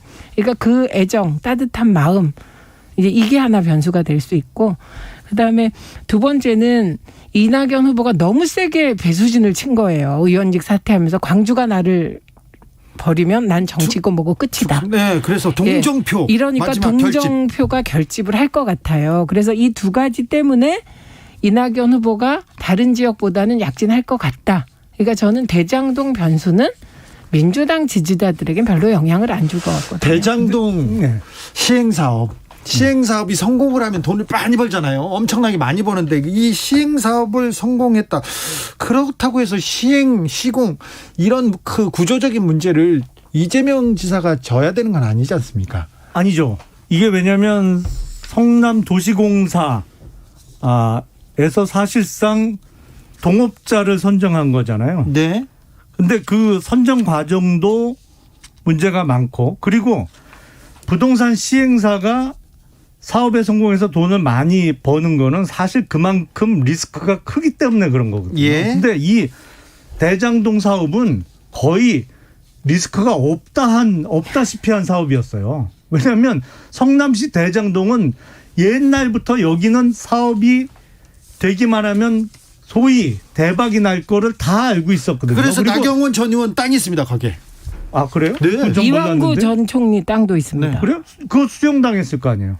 아니, 그 아직은 주변에 있습니다. 아직 수용 안 주변에? 됐죠. 그건 뭐 모르겠고. 네. 하여튼 이게 문제가 뭐냐면 성남의 뜰이라는 SPC를 특수목적법인을 만들었잖아요. 예. 근데 거기에 돈을 댄 사람들은 대부분 우선주라는 형태로 일정 부분의 약정 이율만 가져가는 구조예요. 그리고 3.5%의 지분을 댄 이 화천대유하고 SK증권 뒤에 숨은, 사실 SK증권은 아무것도 아니에요. 이게 뒤에 특정 금전 신탁의 형태로 들어왔기 때문에 네. SK증권은 그 과정에서 그냥 수수료 조금 받고 떨어지는 거고, 실제 주인들은 뒤에 있거든요. 실제 주인 저희 다 밝혀졌는데요. 그러니까 1호부터 7호까지 있잖아요. 밝혀졌는데 자, 문제는 뭐냐면 하나 둘씩 지금 이재명 후보와의 연관성이 밝혀지고 있어요. 뭐가요? 자, 화천대유에 법률 자문을 하면서 자문료를 한 달에 2천만 원씩 받은 권순일 전 대법관이 있잖아요. 사실은 언론에서는 권순일 대법관이 이재명 지사의 선거법 위반 사건에 무죄 판결에 관여했다라고 나오는데 그 속내를 아는 사람은 그 판결은 사실 권순일 당시 대법관이 주도한 겁니다. 아닙니다. 당시 주심은 노정희 대법관인데 주심인데 어떻게 권순일 대법관이 주도를 합니까? 절대 그렇지 않아요. 말도 안 되는 그게 소리 노정희 대법관이 처음에 주심으로 쓴 초안은 다른 대법관들의 동의를 못 받았어요. 그래서 TV 토론회에서 상대방의 질문을 받고 수동적으로 나온 얘기, 뭐, 그다음부터 잠깐 기교적으로 뭐 무죄 판결을 만들어냈는데 사실 뭐 거의 억지로 만들어냈는데 이 논리를 개발하고 그 초안을 마련한 사람은 권순일 대법관이에요. 이건 대법원에서 아는 사람은 알아요. 아는 사람들이 조작했을 가능성이 더 높은데 우선 그거보다. 잠깐만요. 네. 근데 하필 이 한 달에 2천만 원이라는 거액의 자문료를 받은 사람이 대법관을 임기를 마치고 변호사 개업을 한 권순일 지금 변호사란 말이에요. 그리고 금년 4월에 FIU 그러니까 금융정보분석원에서 대천 화유의 자금 흐름이 좀 이상하다 그래서 지금 수사 의뢰를 했다는 거 아닙니까? 2년 전부터 했대요. 2년 전부터. 그러니까 그 자금 흐름을 밝히면 뭔가 나오겠죠. 근데 안 나왔으니까. 국민의힘은 이재명 지사가 금전적 이득을 봤다고 보시는 건가요? 파킹 가능성도 있으니까요. 파킹이 뭐예요? 파킹이라는 건 사실은 이제 맡겨놓는 거죠. 네. 그러니까 여러 가능성을 그러니까 차명이라고 여러 가능성을 놓고 제대로 수사를 해봐야 됩니다. 근데 제대로 수사가 될지는 모르겠습니다만. 자, 우선 첫째, 지금은 의혹이고요. 근거 하나도 없으세요. 그다음에 첫째, 성남시는요. 계속해서 국민의힘 쪽 시장이 있었죠. 그리고 이대엽 전 시장 구속됐습니다. 비리로. 그리고 이대엽 전 시장이 그만두면서 성남시가 빚이 너무 많아서 이재명 시장은 되자마자 모라토리움을 선언하는 아주 재정이 안 좋은 상태였어요. 그리고 두 번째, 이 대장동 사업이 본래 공영개발이었는데 LH공사가. 근데 이거를 신영수 전 새누리당 의원, 그러니까 국힘 쪽 의원이죠. 혹시 아세요? 신영수? 네. 그런데 그분과 그분 동생 그리고 지금 화천대유의 문제 7명 중에 3명의 변호사 중에 2명이 이거를 민영개발로 바꾸기 위해서 로비를 합니다. 그래서 이게 민영개발로 바꿔요. 그래서 국민의힘 쪽 신영수 전 의원 측에서 계속했다면 지금 말씀하시는 천문학적이라는 지금 5천억 벌어서 천문학적인데 1조 원 가까이를 민간이 다 가져간 겁니다. 그런데 이재명 시장이 성남시장이 되면서 민관연 합동으로 바꾸어서 그중에 5,503억을 성남 시민에게 돌려준 사건이에요. 그래서 저는 자료를 보면 파도 이재명 미담이더라고요. 그리고 또 팩트 체크 해드릴게요. 잠깐 그 부분 한 말씀 드리면 안 될까요? 아니죠. 이거는 팩트기 때문에. 그리고 지금 하신 말씀이 많아서 시간이 없어서 제가 반박해야 될 게 또 있어요. 지금 그 원유철 의원이 화천대유의 고문이었습니다. 아, 그래요? 예, 이분이 왜 고문 됐는 줄 아세요? 김엑스배 대표의 고교 선배라서 고문된 거예요. 그래서 왜 고문을 했냐? 정치권에 도움받을 일이 있을 것 같아서 그랬다. 그다음에 좀 아까 권 전 대법관 얘기 참 잘하셨어요. 이분이 왜 대법관으로 선임됐냐면 성남시와 그러니까 이재명 지사 쪽과 이 SPC가 소송이 붙었습니다. 소송의 내용이 뭐냐면 대장지구 북측 송전탑을 지화하라고 성남시가 요구한 거예요. 그런데 이와 관련하여 성남시와 싸워서 가장 잘 우리를 도와줄 사람이 누구냐 하다가 찾은 게 권순일 전 대법관이더라고요. 네. 그러면 이재명 지사하고 싸우려고 화천대유가 영입한 분이 어떻게 이재명 지사가 그 사람을 추천합니까? 그리고 신영수 전 의원은 일단 구속됐습니다. 이대엽 전 신영수 전 의원이 아니라 신영수 전 의원의 동생과 몇 주변 명 사람들이 개발업자가 6명이 구속됐습니다. 신영수 전 의원은 구속되진 않았습니다. 신영수 전 의원은 구속은 안 됐고 그분은 국회에서 로비해줬죠. LH를 압박했죠. 그래서 LH로 하여금 공영 개발을 포기하게 만들었죠. 그리고 또 하나 곽상도 의원 아들이 화천대유 1호 사원이라고 내부에서 한답니다. 그러니까 6년이나 근무했다는 거 아니에요? 횟수론 7년, 만 6년. 그러니까 저는 아무리 봐도 국민의힘 쪽 사람들이 대장동에서 정말 다 해먹으려고 하는 것을 이재명 시장이 그 기득권들 탄압받고 이러면서 기득권들로부터 탄압받으면서 공민형 합동 개발로 성남 시민에게 5,503억을 돌려준 사건이더라고요. 그게 이건 사실이잖아요. 틀린 거예요. 뭐가요? 5,500억을 성남 시민에게 5,503억. 5,503억이든 5,500억이든 네. 그건 사실 그 돈의 대부분은 대장동에 기반시설 닦는 데 들어갔어요. 아닙니다. 그 돈의 상당 부분은. 그걸 잘 모르시는 거예요. 아니에요. 그 1,800억. 그게 그러면 성남시 회계로 그러면 5,500억이 들어갔어요? 그래서 의원님 그게 잠깐 일반 보세요. 특별 회계로 들어가서 그게 다른 성남시의 다른 사업에 쓰였어요? 그렇지 그게요, 않거든요. 거기 기반 시설이 아니고요. 성남 이 대장동 지구 말고 성남시에 그 공원이 하나도 없어서 그거 일부 들어갔어요. 다른 그 지역 부분에. 일부가 아닙니다. 그게 가장 큰 돈이에요. 그래서 저한테는 자료 정확히 보고 오세요. 제가 이거 3일 동안 공부하다 몸살 난 사람이에요. 몸살 났어요? 네. 김세훈님께서 현직 부동산 시행업자입니다. 여야 모두 부동산 공부 너무 안 하세요. 공격도 아니, 방어도 저는- 개념은 제대로 알고 하는 분들이 없어요. 팩트 제대로 공격하시고 이재명 캠프 이 정도 상황이면 해명 좀 제대로 하셔야 제대로 됩니다. 했으면 돼. 이렇게 얘기합니다. 사실 고발 사주 의혹이 검찰의 고발장이 미래통합당을 통해 실제 고발이 이루어졌는데 증거가 좀 나오고 김웅 의원께서 뭐 준성이한테 받았다 이런 얘기가 나오기도 했는데 이건 모른다고 하는데 이재명 지사하고 지금 화천대유하고 관련성이 명확하게 드러나지 않았어요. 여기에 대해서는 의혹을 주장하시는 이유는요?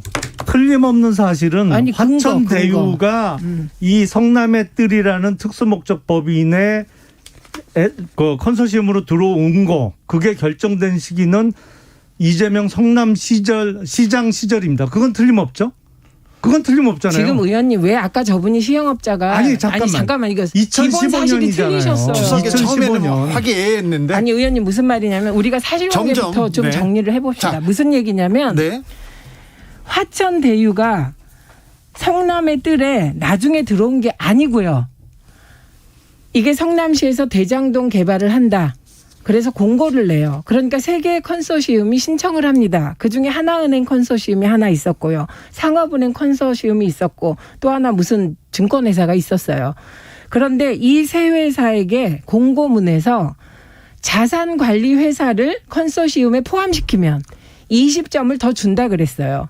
그런데 이 하나은행 컨소시엄에 들어가 그건 있던 게 이재명 성남시장 잠깐만요. 시절에 이루어진 건 아니, 그러니까- 맞잖아요. 일단 아니, 그러니까 이게- 맞는 건 인정을 하셔야지. 아니 의원님이 앞뒤를 자꾸 섞으니까 내가 그래서 화천대유가 성남의 뜰에 처음부터 들어온 게 아니라 이 하나은행 컨소시엄에서 자산관리회사를 애초에 넣어서 신청을 한 거란 말이에요. 그때부터 들어가 있었고 이 성남의 뜰이라는 건 뭐냐면 성남시가 직접 사업을 할 수는 없어요. 근데 성남도시개발공사를 만들었는데 이 성남도시개발공사 플러스 컨소시엄, 아까 하나은행 컨소시엄이 같이 만든 게 성남의 뜰 SPC 그러니까요. 특수법인이에요. 그러니까 지금 화천대유를 성남의 뜰에서 뭐 성남시가 이재명 지사가 관여해서 넣었다 이런 식의 연결이 불가능한 얘기다. 잠깐만요. 얘기를 하는 그러니까 거예요. 일단 그거는 맞잖아요. 아니 이 이 사업을 2015년에 잠깐만 이 시행 사업을 하는 데 있어서 화천대유가 끼게 되는 결정이 이루어진 것은 이재명 성남시장 시절에 이루어진 건 그거는 맞죠. 아니 그걸 이상하게 그건 꼬는데 맞잖아요. 자, 그러면 이종용님께서 그러면서 고발 사주 사건도 윤석열 총장 시절에 일어난 건 맞죠? 이렇게 물어보라는데요. 아니 그때 검찰총장은 맞죠. 윤석열 총장이었죠. 근데 그건 그거는 맞죠. 고발 사주 사건이고 아니, 그러니까. 이거는 개발 사업을 성남시가 허가한 거 맞죠? 네. 맞죠? 맞죠. 그것까지만 맞는 이거 거예요. 시간이 너무 부족한데 이거는 사실 이거로 추석이 특집 아니라 한번 해. 예. 설날까지 지금 토론을 해도 끝나지 않을 거예요. 그런데 자 이제 화천대유의 문제는 건너가자고요. 네.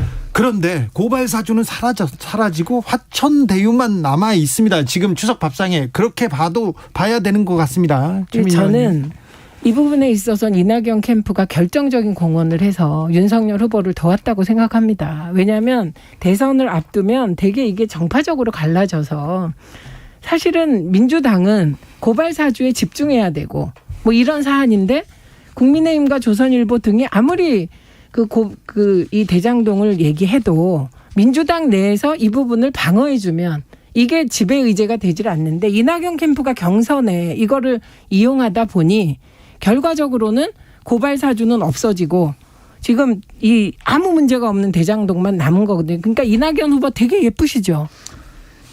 이거는요. 사실은 그때 대천 화유가 이 사업에 끼는 결정을 할 때 당시에 네. 성남도시개발공사의 사장이 공석이었어요.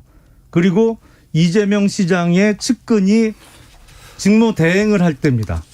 그러니까 이건 선정 과정부터 진행에 있어서 이재명 지금 후보 측근 사람들이 여기저기서 나와요. 아니요, 이 근데 그게 사업과 나온다는 관련해서는. 게 아니라 성남도시개발공사 사장 임명을 성남시장이 하는 거잖아요. 그렇죠. 그런데 그 성남도시개발공사 사장이 이재명 지사의 측근이건 아니건 이건 그냥 사장이 있는 거잖아요. 이 부분에 대해서는 임명하면 있는 건데 그래서요. 그래서 이재명 지사가 임명했다. 그런데 사장이 비어 있었고 기획본부장이 이 사업을 추진했다. 여기까지 팩트죠. 근데요. 맞잖아요. 그건 인정하시죠. 그리고 선정 과정에서도 지금 자산관리회사를 끼우면 가점을 준다는 공지가 언제 떴나요? 처음에 떴어요. 처음에 들어있었어요. 처음부터. 그거 제가 그러면 다른 컨소시엄들은 바보예요? 그게 왜 안 끼워요? 잠깐만요. 이게 총 1000점이었어요. 그런데 20점이었던 거예요. 1000점 중에 20점. 그러니까 그거는 다른 컨소시엄에 왜 안 했나 물어보세요. 저한테 물어보지 말고. 처음에 떠 있었습니다. 아무튼 화천대유가 계속 추석 밥상에서 떠돌아 다닐 것 같아서 이재명 캠프에서는 이 복잡한 사안을 좀 쉽게 명쾌하게 좀 해소하기는 해야 될 것 같습니다. 아니 이재명 후보 캠프에서 해명하고 될 일이 아니에요. 사실 돈이 이게 6천억이 훨씬 넘는 돈인데. 김용남 의원님 해소하고 해명하라면서요. 아니 이거는 정말 수사로 밝혀져야 될 돈이에요. 사안이에요. 이거는 제대로 문제는 뭐냐면 제대로 믿고 맡길 수사기관이 지금 대한민국에 없다는 게 가장 한스러운 일입니다만. 아니 그 수사라고 해놓고 또 수사를 맡길 또 수사기관이 없다고 하면 아니 그러니까 이거는 특검이라도 해야 될 사안이죠. 아니 제가 사실은. 보기에 아니 그러니까 정말 지금 잠깐만요. 민주당 쪽에서도 국민의힘 관련 인사들의 의혹을 제기하시니까 이거를 특검을 아예 하자고요. 이거를. 아니 근데 저는 고발사주 특검해야 된다고 생각해요. 왜냐하면 검찰 내에 윤석열 라인이 아직도 있는 것 같아서. 그런데 두 개 다 하죠. 뭐. 저는 국민의힘과 윤석열 캠프가 정말 이상한 건 이 고발사주 의혹, 검찰의 총선 개입 의혹이 터졌을 때 공수처 수사도 받겠다. 그렇게 수사 신속하게 하라 그랬었거든요. 그리고 나 국회로 좀 불러달라 윤석열 후보가. 막상 공수처가 그 다음날 신속하게 압색하고 수사하니까 야당 탄압이다 그러던데요.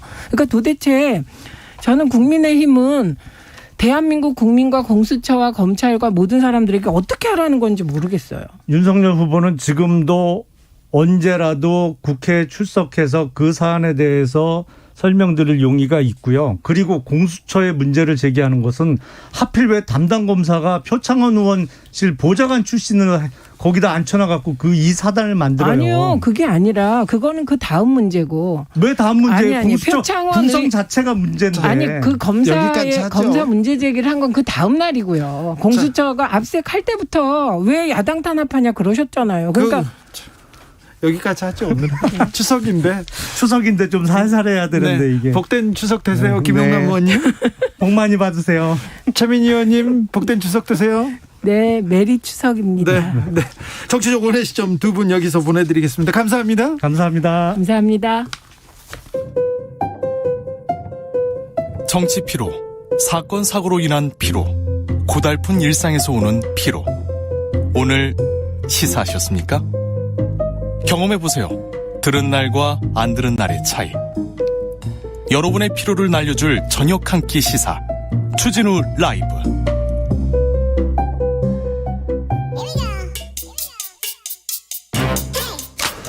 뉴스를 향한 진지한 고민, 기자들의 수다. 라이브 기자실을 찾은 오늘의 기자는 은지옥이요. 시사인 김은지입니다. 추석날 추석 연휴에 불러서 죄송합니다. 네, 주진우 라이브와 함께 해야죠. 네, 시댁에서 별로 안 좋아할 것 같은데요. 네, 이번 추석은 그냥 가족과 함께보다는 주진우 라이브와 함께 하려고 합니다. 네, 알겠어요. 네. 저한테 부담을 주시는 것 같은데. 정치인들은요, 이렇게 또 굉장히 설전을 벌이다가도 이게 가는 길에는 또 허허 웃으면서 이렇게 잘 가십니다. 싸운 거 아니고요, 토론한 겁니다. 그러니까 네, 그런가 보다 하고 지나가 주십시오.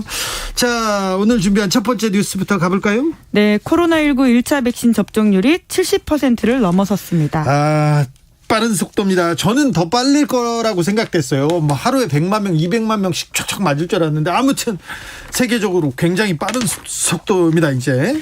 네, 정부가 추석 전 1차 접종률 70% 넘기겠다 이렇게 공언한 바가 있는데요. 그렇죠. 지난 17일 70%를 넘어섰습니다. 네. 그에 맞춰가지고는 계속해서 속도가 좀 나고 있는 모양새인데. 앞으로 더 빨라지고 있어요? 네, 맞으셨죠? 1차. 네. 예. 사실 그 18세 이상은 더 많이 맞았고요. 고령층은 더 많이 맞았습니다. 네, 60살 이상 고령층의 접종 완료자 비율을 보면요. 그러니까 1차가 아니라 2차까지 모두 맞은 사람들이 지난 17일 기준으로 86.4%. 그러니까 거의 다 맞았다 이렇게 보면 되는 상황인데요. 기저질환이 있고 아주 심한 분들 말고는 거의 다 맞았다고 봐도 됩니다. 네, 그리고는 2차까지 코로나19 백신 접종 완료율을 보면요. 인구 대비 42.6%라고 볼 수 있습니다. 네, 그런데 사실 추석 때까지, 추석 전까지 70% 1차 맞고 그다음에 10월 말까지 2차 다 맞추겠다 이렇게 정부가 얘기했을 때 그때 언론이 얼마나 비아냥거렸습니까? 접종률 70% 3년 걸린다 이렇게 비아냥거린 언론들이 있었어요. 예, 대표적으로 조선일보 보도가 그랬습니다. 지난 3월 보도를 보면요. 그때의 접종 속도면 집단 면역의 3년이다 이렇게 보도했었는데요. 3년 걸린다고 그랬죠. 네, 당시만 하더라도 델타 변이가 오기 전이었기 때문에 70% 접종률이면 집단 면역 형성된다 이렇게 봤는데요. 네. 당시 속도에 비견해서 3년 걸린다 이렇게 비판했었습니다. 네. 당시만 해도 그런 종류의 비판들이 꽤 있었는데요.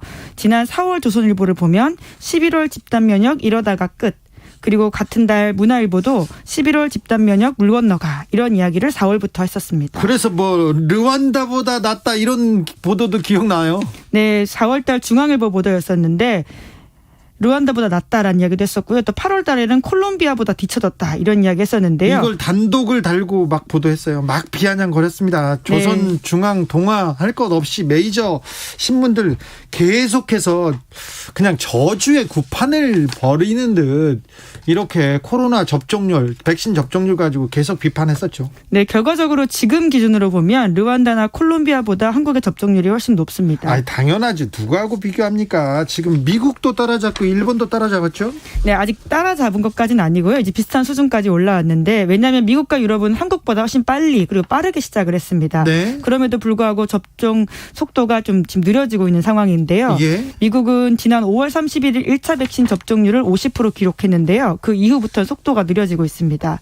요새 잘 안 맞습니까? 네, 이게 왜냐하면 사실상 이제 백신을 맞을 사람들은 다 맞았다 이런 평가가 나오고 있는데요. 네.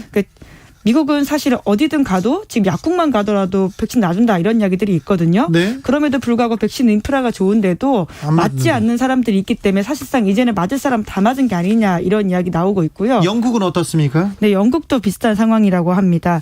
지난 5월 31일 백신 접종률이 58% 기록했는데 9월 14일 현재 1차 접종률을 보면 한국과 비슷한 상황인데요. 네. 71%라고 합니다. 71%요? 네, 그러니까 5월 말과 비교하면 지난 석 달 넘게 동안 그렇게 많이 올라오지 못했다 이렇게 볼 수 있죠. 그런데 우리가 10월까지 계속해서 맞잖아요. 그러면은 미국, 영국 다 따라잡을 것 같아요. 다 따라잡을 것 같은데 또 이게 꼭 그 백신 접종이 모든 것을 다 해결해 주진 않습니다.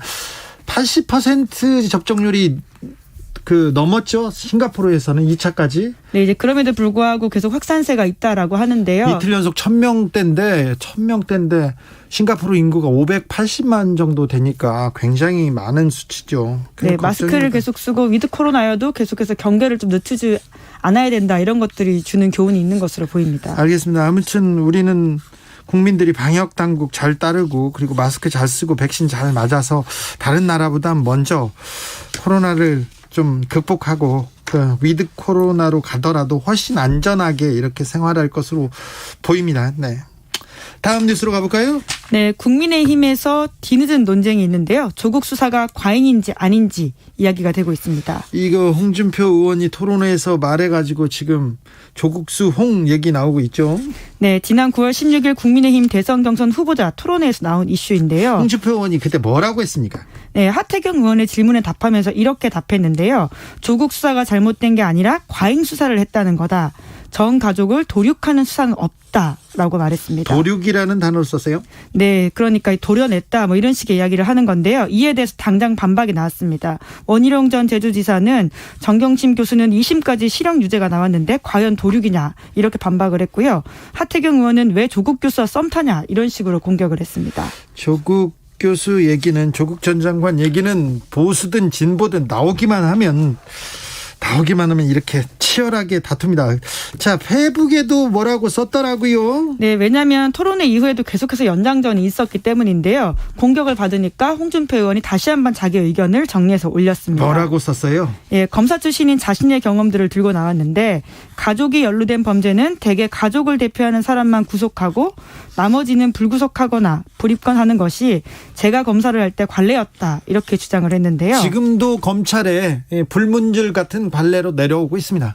네, 이제 그렇기 때문에 조국 수사가 부당했다고 생각하진 않지만 과했다고 생각하는 건 변함이 없다 이렇게 이야기를 했는데 네. 조국 장관에 대한 비판들을 한 거죠.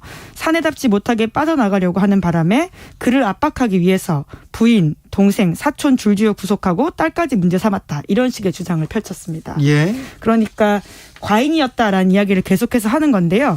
본인이 누구를 비난하거나 누구 편을 드는 게 아니라 자신이 검사를 할 때 가졌던 수사 철학이다라고 다시금 강조했습니다. 철학에 대해서 얘기했고 관행에 대해서 얘기했는데, 그런데 야당 후보들이 계속해서 비난하고 지지자들까지 들고 일어나면서 홍준표 의원이 한 발 물러나는 모양새예요.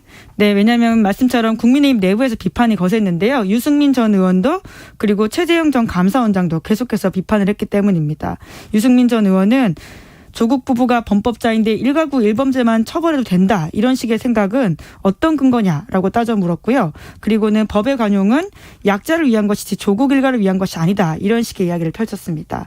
그러다 보니까 홍준표 의원은 결국 그런 사건, 그러니까 조국 수사를 두고 우리 측이 흥분하는 것은 아니다라는 생각은 자신의 오래된 생각이라고 말하면서도요. 그럼에도 불구하고 조국 전 장관의 가족 수사가 가혹하지 않았다고 국민들이 지금도 생각한다면 제 생각을 바꿀 수밖에 없다라고 밝혔습니다. 네. 말씀처럼 한 발 물러나는 모양새를 취한 거죠. 네. 아무튼 윤석열 검찰의 조국 전 법무부 장관의 수사가 가혹했다 이렇게 생각하는 사람들은 많습니다. 네, 지금 홍준표 의원조차도 그렇게 이야기하고 있다는 게 사실 핵심이라고 볼 수 있는데요. 그런데 그 얘기를 국민의힘 쪽에서는 제대로 얘기를 할 수 없다는 것. 또 맞네요. 네, 지금 이 상황에서는 다시금 물러설 수밖에 없는 상황이라고 하는 건데요. 네. 하지만 홍준표 의원이 이런 이야기는 마지막까지 했습니다. 전가족 몰살 사건은 제 수사 철학으로는 받아들이기 어려운 정치 수사였다. 이렇게 다시금 강조하긴 했습니다. 알겠습니다. 자, 마지막으로 만나볼 뉴스는요. 네, 미국과 영국, 호주의 새 안보 협의체가 출범했습니다. 네, 이거 참 뜨겁습니다. 오커스라고 부릅니다. 네, 호주, 영국, 미국 세 나라의 약칭에서 따왔다라고 하는데 네. 이에 따라서 미국은 호주가 핵 추진 잠수함을 보유할 수 있도록 기술을 지원하겠다 이렇게 밝혔습니다. 중국을 겨냥한 거잖아요, 사실. 네, 이제 그렇게 보이는데요. 왜냐하면 남중국해를 포함한 인도태평양 지역에서 중국에 대한 군사적 견제를 강화한다라고 보이거든요. 네. 하지만 세 나라 정상들은 공동 성명이나 기자회견에서 그런 이야기를 하진 않았습니다. 그럼에도 불구하고 중국에서는 계속 반발하고 있는데요. 네. 이러한 발족이 냉전적 사고방식이다라고 대변인이 논평을 내고 있고요. 또 중국 외교부에서도 이야기를 했습니다. 중국만 화난 게 아닙니다. 프랑스가 화났어요. 네, 왜냐하면 미국이 핵 추진 잠수함 기술을 호주에 넘겨주기로 결정했다고 앞서 말씀드렸는데요. 네. 원래 프랑스와 호주가 잠수함 공급 계약을 추진하고 있었습니다. 네. 이게 77조 원짜리 초대형 계약이었다라고 하는데 네. 하루아침에 이 계약이 날아가면서 프랑스로서는 뒤통수 맞았다라고 볼 수밖에 없는 상황이거든요. 예. 그래서 프랑스의 외무장관이 제대로 뒤통수 맞았다라는 이야기를 공개적으로 했고요. 뿐만 아니라 바이든 행정부를 트럼프 정부에 비교하면서 이거는 트럼프나 할 행동이다라고 비난했습니다. 네, 트럼프나 할 만한 행동을 했다면서 굉장히 비난하고 나섰습니다. 네, 근데 외교에는 이제 영원한 적도 없고 영원한 동맹도 없다, 뭐 친구도 없다 이런 이야기를 좀 떠올리게 하는 최근의 상황이라고 볼 수밖에 없죠. 알겠습니다. 기자들의 수다 시사인 김은지 기자 함께했습니다. 감사합니다. 네, 감사합니다. 교통정보센터 다녀오겠습니다. 임초희 씨. 네, 이 시각 교통정보입니다. 현재 경부고속도로 서울 방향은 목천 부근과 안성 부근에서 남사까지 정체고요. 더 가서는 양재 부근부터 반포 사이에 교통량 많습니다. 반대 부산 쪽은 서울시 구간인 한남대교에서 서초까지 속도 내기 어렵고요. 이후 쭉 수월하다가 남부권인 양산조름쉼터에서 밀리는데요. 조금 전 처리된 사고 여파입니다. 중앙고속도로 춘천 쪽은 중령터널 부근 1, 2, 3차로가 사고 처리 작업으로 막혀 있습니다. 조심해서 지나시고요. 영동고속도로 인천 방면은 평창부터 둔내터널까지 교통량 늘었고 덕평 부근에서 양지터널, 마성터널 부근 그리고 월곶에서 막힙니다. 서울 양양고속도로 서울 쪽은 홍천휴게소부터 동홍천 쪽으로 9km 구간 답답하고요. 더 가서는 서종 부근과 남양주요금소부터 강일까지 정체입니다. 이어지는 올림픽대로 공항 쪽은 암사대교까지 제속도 못 내고요. 다시 성수대교와 동작대교 사이가 밀립니다. 강변북로 일산 쪽은 전 구간 수월합니다. KBS 교통정보센터에서 임초희였습니다.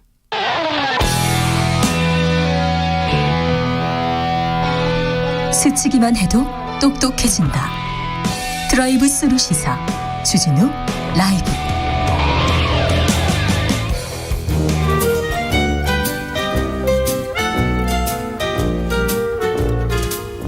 민생이 먼저다. 함께 잘 먹고 잘 사는 법 찾아보겠습니다. 민생과 통하느냐. 생생민생 통.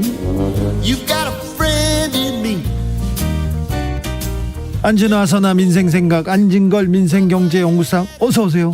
네, 안녕하십니까. 추석 때도 민생경제는 돌아갑니다. 안진걸 소장은 그럼요. 쉬지 못합니다. 예, 훈훈한 소식도 몇 가지 전하겠습니다. 아, 그래요? 어떤? 제가 이제 일하는 곳이 민생경제연구소라는 곳도 있고 네. 또 이제 기독인들이 네. 사회 참여하는 이제 민주시민 기독연대라는 분들이 있어요. 네. 이분들이 교회가 카타콤 교회인데 오프라인에서 모이면 자꾸 코로나 걸리잖아요. 네. 교회를 온라인으로 전환했어요. 네. 그러니까 임대료가 안 내잖아요. 네. 그 임대료를 모아가지고 저희 민생경제연구소랑 같이 제가 1,700만 원을 기부하고 왔습니다. 아, 그래요? 예. 다 어려운 공익단체들 있잖아요. 네. 알바노조, 청년김대중, 한국장애인인권포럼, 생활경제연구소. 특히 부모님이나 한부모 가정에서 부모가 감옥에 가면 아이들이 남겨져 있잖아요. 네.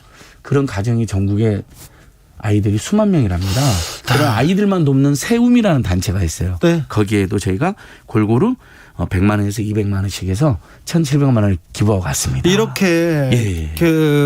믿음 있는 분들 교회 다니면서 좋은 일 하는 분들 많습니다. 아, 그럼요. 근데 일부 목사님들 큰 교회 목사님들 어떤 단체 이끄는 목사님들 교회에서 기도하면서 예. 차별을 주장하고 그러게요. 일부 정치 세력을 위해서 예. 기도하고 막 그런 거. 저는 그래서 추석이니까 이렇게 사랑과 화해만 이야기하자. 예.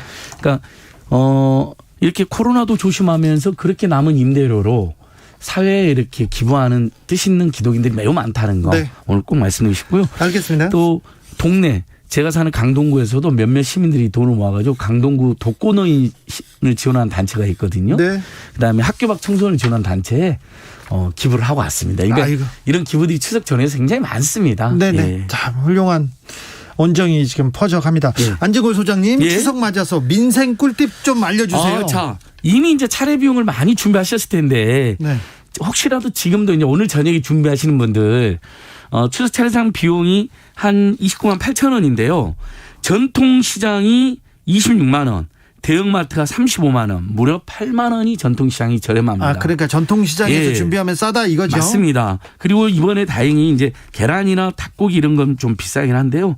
전체적으로 과일 가격이 좀 안정이 됐답니다. 아, 그래요? 예, 그래서 저도 오늘 방송하기 전에 길동에 복조리 시장을 갔다 왔습니다. 복조리 시장? 예, 1인분대가 너무 복스럽잖아요. 네. 가서 가지, 실제 가지 5개에 1,000원. 네. 가지 부쳐 먹으려고요. 네. 저 연휴에. 그다음에 옥수수, 떡갈비 이런 거 한 몇만 원 사고 왔는데요. 네. 정말 시민들이 북적북적거리는 건데 자, 전통시장이 대형마트도 8만 원이라 저렴해서만 온 게 아니라요. 네. 국민지원금은 대형마트는 안 되잖아요. 전통시장 사용 가능합니다. 온누리 상품권 사용 가능합니다. 그동안 주차나 카드가 안 된다고 불편하셨잖아요. 저 오늘 실제 갔어요. 인근 학교까지 개방해서 주차가 다 되고 있고요. 예. 카드 사용도 대부분 됩니다. 아, 그래요? 완전히 바뀌었습니다. 네. 그래서 뭐 특히 2030 세대들이 안 간다는 어떤 정경련의 보고서가 있었는데요. 오늘 제가 가보니까 젊은 사람들이 바글바글 하더라고요. 시장 가면 저는 시장에서 이렇게 뿜는 에너지 있잖아요. 아, 그럼요. 너무 이 활력이 좋아서 예. 가끔 가보면 좀 특히 채소나 농축산물이 그 전통시장이 더 저렴한데요. 네. 오늘 옥수수 예를 들면 대형마트에서는 옥수수 누가 깎아줍니까? 저는 옥수수 2개에 6,000원인데 이모님하고 눈빛 한번 교환했더니 네. 어머니께서 1,000원 할인으로. 안진걸 수장이 쳐다만 보면요? 아니 저 때문이 아니라 네. 전통시장에서만 가능한 네. 또는 동네 경제에서만 가능한 이런 인정이 있고 민생이 있다는 것이죠. 알겠습니다. 예. 또 다른 민생 꿀팁. 자, 재난지원금이 이번 추석 때도 최고 이슈입니다. 네. 방금 두 분 전 지구원님은 뭐 여러 가지 논쟁을 했는데요. 저는 그보다 이 논쟁이 더 중요하다고 생각합니다. 자, 먼저 기쁜 소식이요. 제가 경기도만 100% 지급하는 것 때문에 논란이 있었잖아요. 근데 그때 제가 그랬잖아요. 분명히 경기도만 지급하는 논란이 있겠지만 다른 지역으로 확산될 것이다. 네. 자, 경기도뿐만 아닙니다. 지금 충청남도, 뭐 공주, 논산 다 확산되니까 충청남도는 지금 어떤 결정을 앞두고 있냐면요.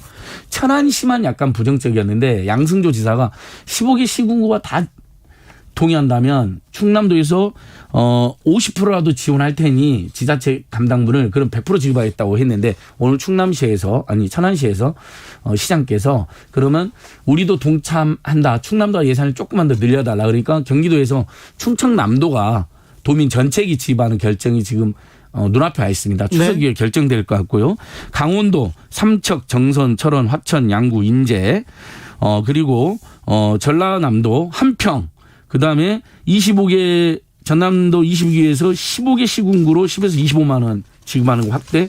제가 제 고향이 한반도인데 한반도에서도 화순이라는 곳에 태어났는데 우리 화순도 100% 지급 확정. 그다음에 전북 정읍 이렇게 지금 전국적으로 퍼져나가고 있습니다. 네. 그래서 못 받는 분들은 추석 전후에서 굉장히 마음 속상하잖아요. 그래서 벌써 이의 신청만 30만 건이 넘게 들어갔는데요. 네. 다행히 전국의 지자체로 확산되고 있다. 우리 방송 들으신 분들 중에 우리 지자체는 안 한다. 그러면 추석이니까 너무 화는 내지 마시고 우리 지자체도 동참하자라고 민원을 내고 적극적으로 제안하시면 네. 다른 지자체로 더 많이 확대해 갈 것 같습니다. 용기 내자님께서 저도 시장에서 장보기했어요. 북적북적 대목이라면서 상인분들 모처럼 신이 나셨더라고요. 너무 보기 좋았어요. 저는 정말 우리 서민들이 이렇게 이 추석 대목이라도 좀 힘을 내고 지금 제가 모레 수요일 날 저녁에 우리 주진 라이브 끝나면 KBS 열린 토론 하잖아요. 고품격 토론 프로그램. 수요일 날 제가 출연하잖아요. 자영업자 이슈로. 중요하지 않잖아. 왜 여기서 그러니까 다른 거 광고를 하고 있어요. 지금 같은 KBS니까 한 건데 그 이슈가 중소상공인 자영업자 이슈예요. 지금 최근에 40만 개가 넘는 가게가 문을 닫았어요. 이럴 때라도 추석 대목 때 국민지원금도 100%로 보완돼 가지고 지자체 나서서 대박을 만들어 드리자 이런 생각을 해봤고요. 자, 몰라서 못 쓰는 또 정보들이 있다면서요? 굉장히 중요합니다. 자, 국민지원금을 받으시는 분들은 병행하면 더 좋고요. 못 받는 분들은 이거라도 챙기자. 자, 먼저 배달 앱을 이용해서요. 2만 원씩 4번 주문하면 만 원이 환급이 됩니다. 그러니까 만 원이 생기는 거죠. 그렇죠? 일반 배달 앱뿐만 아니라 공공 배달 앱인 배달 특급, 띵동, 배달의 명수도 다 됩니다. 공공 배달까지요. 요건 지금 이미 알고 계세요. 9월 15일부터 하고 계십니다. 그 전에 실적이 있는 분들까지 누적되기 때문에 조금만 더 가족들끼리 배달하시면 얼마든지 되는.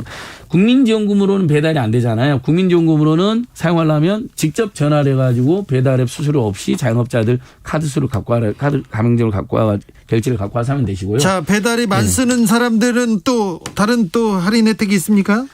신용카드 캐시백이 이제 10월 달부터 적용될 예정인데 이게 논란이 있었는데 어쨌든 저희들은 이 예산 7천억을 재난지원금 100% 주는 걸로 하자고 그랬는데 홍남기 부총리 팀은 아니다. 그래서 이게 살아남았습니다. 7천억이. 다만 이미 살아남았기 때문에 이걸 활용할 꿀팁을 드리면요.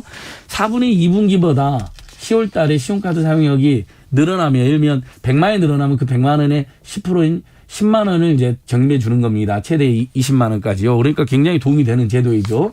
그러니까 이건 어떻게 하시면 되냐면 9월 달이나 11월 달에 신용카드 쓸 게 있으면 사용하지 마시고 10월 달에 좀 몰아서 사용하잖아요. 10월에요? 그렇죠. 그러면 4분의 2분기 자기가 신용카드 쓴 것보다 어쨌든 금액이 늘어날 거 아닙니까? 늘어나면 조금 도움이 그중에 줍니까? 10%가 캐시백으로 쌓이는 겁니다.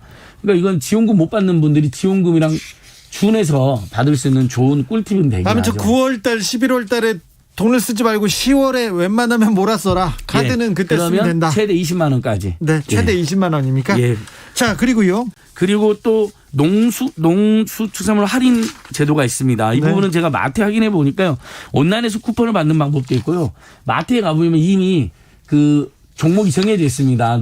농수산물 종목이 20에서 30% 할인이 됩니다. 네. 그러니까 이건 마트 자체 할인이 아니라 정부가 지원해 주는 할인이거든요. 네. 그러니까 이건 놓치면 굉장히 손해죠. 그러면 지금 할인마트나 시장에 가서 물어봐야 되겠네요. 예, 거기에 어떤 적어져 있습니다. 농할이라고 해서 농촌 할인하게 해가지고요. 농할? 예, 농할. 네. 그러니까 저희 어렸을 때 대학 시절에 갔던 농촌 봉사활동, 농촌 연대활동 농활 말고. 농활 많이 가셨어요? 아이, 저는 농활 매니아였죠. 예. 근데 20분 넘게 갔어요. 근데 부모님이 농사 짓진 않으셨어요? 부모님도 지었을 때 도와드리는데. 근데 집안일은 안 하고 집에서 농사는 질 때는 굉장히 안 하고 고민을 많이 했습니다. 그리고 농활만 갔어요? 집에서 부모님이 일하자고 도망했던 제가. 그렇지.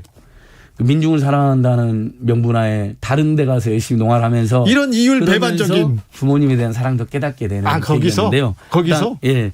농촌 봉사활동 농활 말고 말도 안 돼. 농수축산물 할인 농할. 네, 농할. 그리고 지금 농할 제가 방금도 포털에 쳐보니까요. 바로 떠요. 온라인에서는 쿠폰을 발행할 수 있고 그냥 오프라인 만약에 그게 귀찮으시면 이건 대형마트에서도 적용이 가능합니다. 써 있어. 예. 자, 그래서 그러면 이거는 정부에서 돈을 줘서 좀 할인해 주니까 그렇습니다. 이거 집중적으로 사 먹으면 되겠네요. 그러니까 배달앱 10,000원, 그다음에 농수산물 20에서 30% 할인, 그다음에 신용카드 캐시백. 국민종을 받으신 분들은 병행하면 더 좋고 못 받으신 분들은 이거라도 챙기자. 4488님 저희 동네는 읍단이 시골이라 배달 어플 그런 거 안 돼요. 별로예요. 이런 분들을 위해서 농축산물 할인 네. 쿠폰이 있고요. 외식 쿠폰도 있고 그리고 카드도 시골 읍내라 그랬잖아요. 하나로마트 가시면 돼요. 하나로마트. 그러니까 이마트, 롯데마트, GS 리테일 하나로 홈플로 다 되거든요. 네. 동네에는 보면 하나로마트가 많습니다. 알겠습니다. 예. 배달앱이 안 되는 분들은요. 그리고 이것도 뜨거운데 KTX 타고 수서까지 가게 해달라. 자, 이번에도 우리 지금 이미 고향에 가신 분들이 KTX 타갖고 요금이 비싸다고 느꼈을 거예요. 예. SRT 수서에서 출발하는 게 10에서 20%가 저렴합니다. 네. 그러면 SRT를 다 이용하고 싶은데 SRT는 전국에 16군데밖에 연결 안 돼 있어요. 네. 서울에서 내려갈 때도 힘들고 지역에서 내려올 때도 힘들고 환승을 해야 돼요. 그럼 환승 할인도 안 돼요. 자, 그래서 이걸 통합해버리면 수서, 서울역, 용산역, 행신역 할 것 없이 모두 전국 모든 곳이 다 연결이 될 것이고 지역에서 다 올라올 것이고 수서로 갈 수 있을 것이고 그다음에 수서에서 10에서 20% 할인이 가능하니까 요금도 10에서 20% 할인을 하자. 네. 이 캠페인을 저희들이 했습니다. 했죠. 국민총원이 20만 명이 돌파했습니다. 이제 청와대에 정식으로 답을 해야 되는데요. 11월 달에 정부에서도 통합할지 어떻게 할지 연구 결과를 발표한다고 합니다. 우리가 주진우 라이브 청취자들이 우리 안 소장님하고 좀 목소리를 모아서 코레일과 SR 이거 좀 통합하고 그 SRT 좀 깎아줘야 될 거 아닙니까? 맞습니다. 그러니까 우리 국민들 입장에서는 한 철도에 2개의 공기업이 지금 경쟁을 하고 있다는데 아니, 같은 공기업이 KTX가 SRT 지분을 절반을 갖고 있어요. 그게 무슨 경쟁이며. 같은 회사 사실상 같은 회사지 않습니까? 근데 가격이 달라. 예. 그러면 SRT에서 10에서 20% 저렴했다는 것은 KTX도 적용 가능하다는 거잖아요. KTX 할인해달라. 당장 인하해라는 것이고 너무 비쌉니다. 불편하고요. 근데 SRT는 또 16개밖에 연결이 안 돼서 회사가 다르기 때문에 그다음에 SRT가 고장나면 자체 수리를 못해서요. KTX에 연락을 해야 돼요. 그러면 아무래도 사고 치료도 지연돼서 큰 사고 날 수도 있잖아요. 이런 경우는 저희들은 통합을 해서 요금은 20% 정도 할인하고 철도 안전은 더욱더 더 안전한 철도를 챙기고 이렇게 하자는 겁니다. KTX, SRT 통합하자. 통합해가지고 KTX 타고 수서까지 가게 해달라. 이 부분 우리가 계속 외치겠습니다. 그래서 이제 다음 명절 때는 훨씬 저렴하게 고향을 부담 없이 20% 정도 더 요금 저렴하게 갔다 오시자. 알겠습니다. 고소드린 겁니다. 8271님 저도 2030이지만 오늘 엄마 전통시장 다녀왔는데요. 너무 재밌고요. 전통시장만의 분위기가 있어서 좋았어요. 맛집도 많고 지원금도 알뜰살뜰 잘 썼어요. 우리 모두 전통시장으로 고고 얘기합니다. 정말 전통시장 저는 평소에 못 가셨던 분들은 명절 때라도 한두 번 가보자. 오늘 정말 질동복조시장 대단했어요. 근데 알겠습니다. 뭐 그 외에도 뭐 암사시장, 망운시장, 광장시장 정말 전통시장 너무 멋있어요. 알겠습니다. 통인시장. 알았다니까요. 예. 네, 알았어요. 네. 대한독립 만세님 수요일 꼭 청취하겠습니다. 소장님 얘기합니다. 수요일 토론에도 기대해 주십시오. 생생민생통 우리들의 소장 안진걸 소장 함께했습니다. 감사합니다. 감사합니다. 오늘도 수고하고 지친 자들이여 여기로 오라. 이곳은 주기자의 시사 맛집 주토피아 주진우 라이브. I messed up tonight. I lost another fight. I still messed up, but 느낌 가는 대로 그냥 고른 뉴스 여의도 주필.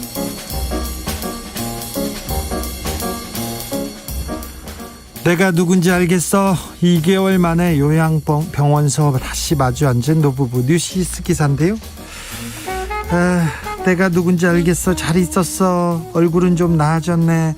추석 연휴를 앞두고 이제 요양병원에서 면회가 시작됐습니다. 노부부 상봉이 시작됐습니다. 최병록 할아버지가 입원 중인 부인 박정희 할머니를 면회했습니다. 가까운 거리에서 만난 건 2개월 만입니다. 비대면이어서 면회가 금지됐었는데 사회적 거리두기가 4단계로 격상되면서 모든 면회가 금지됐지 않습니까? 그런데 이제 백신 맞고 접종 2주 지나면 완전 접종되면 접종 완료자는 접촉 면회가 가능합니다. 별도의 시설에서 이렇게 만날 수 있습니다. 일단 접종을 해야 되겠고요.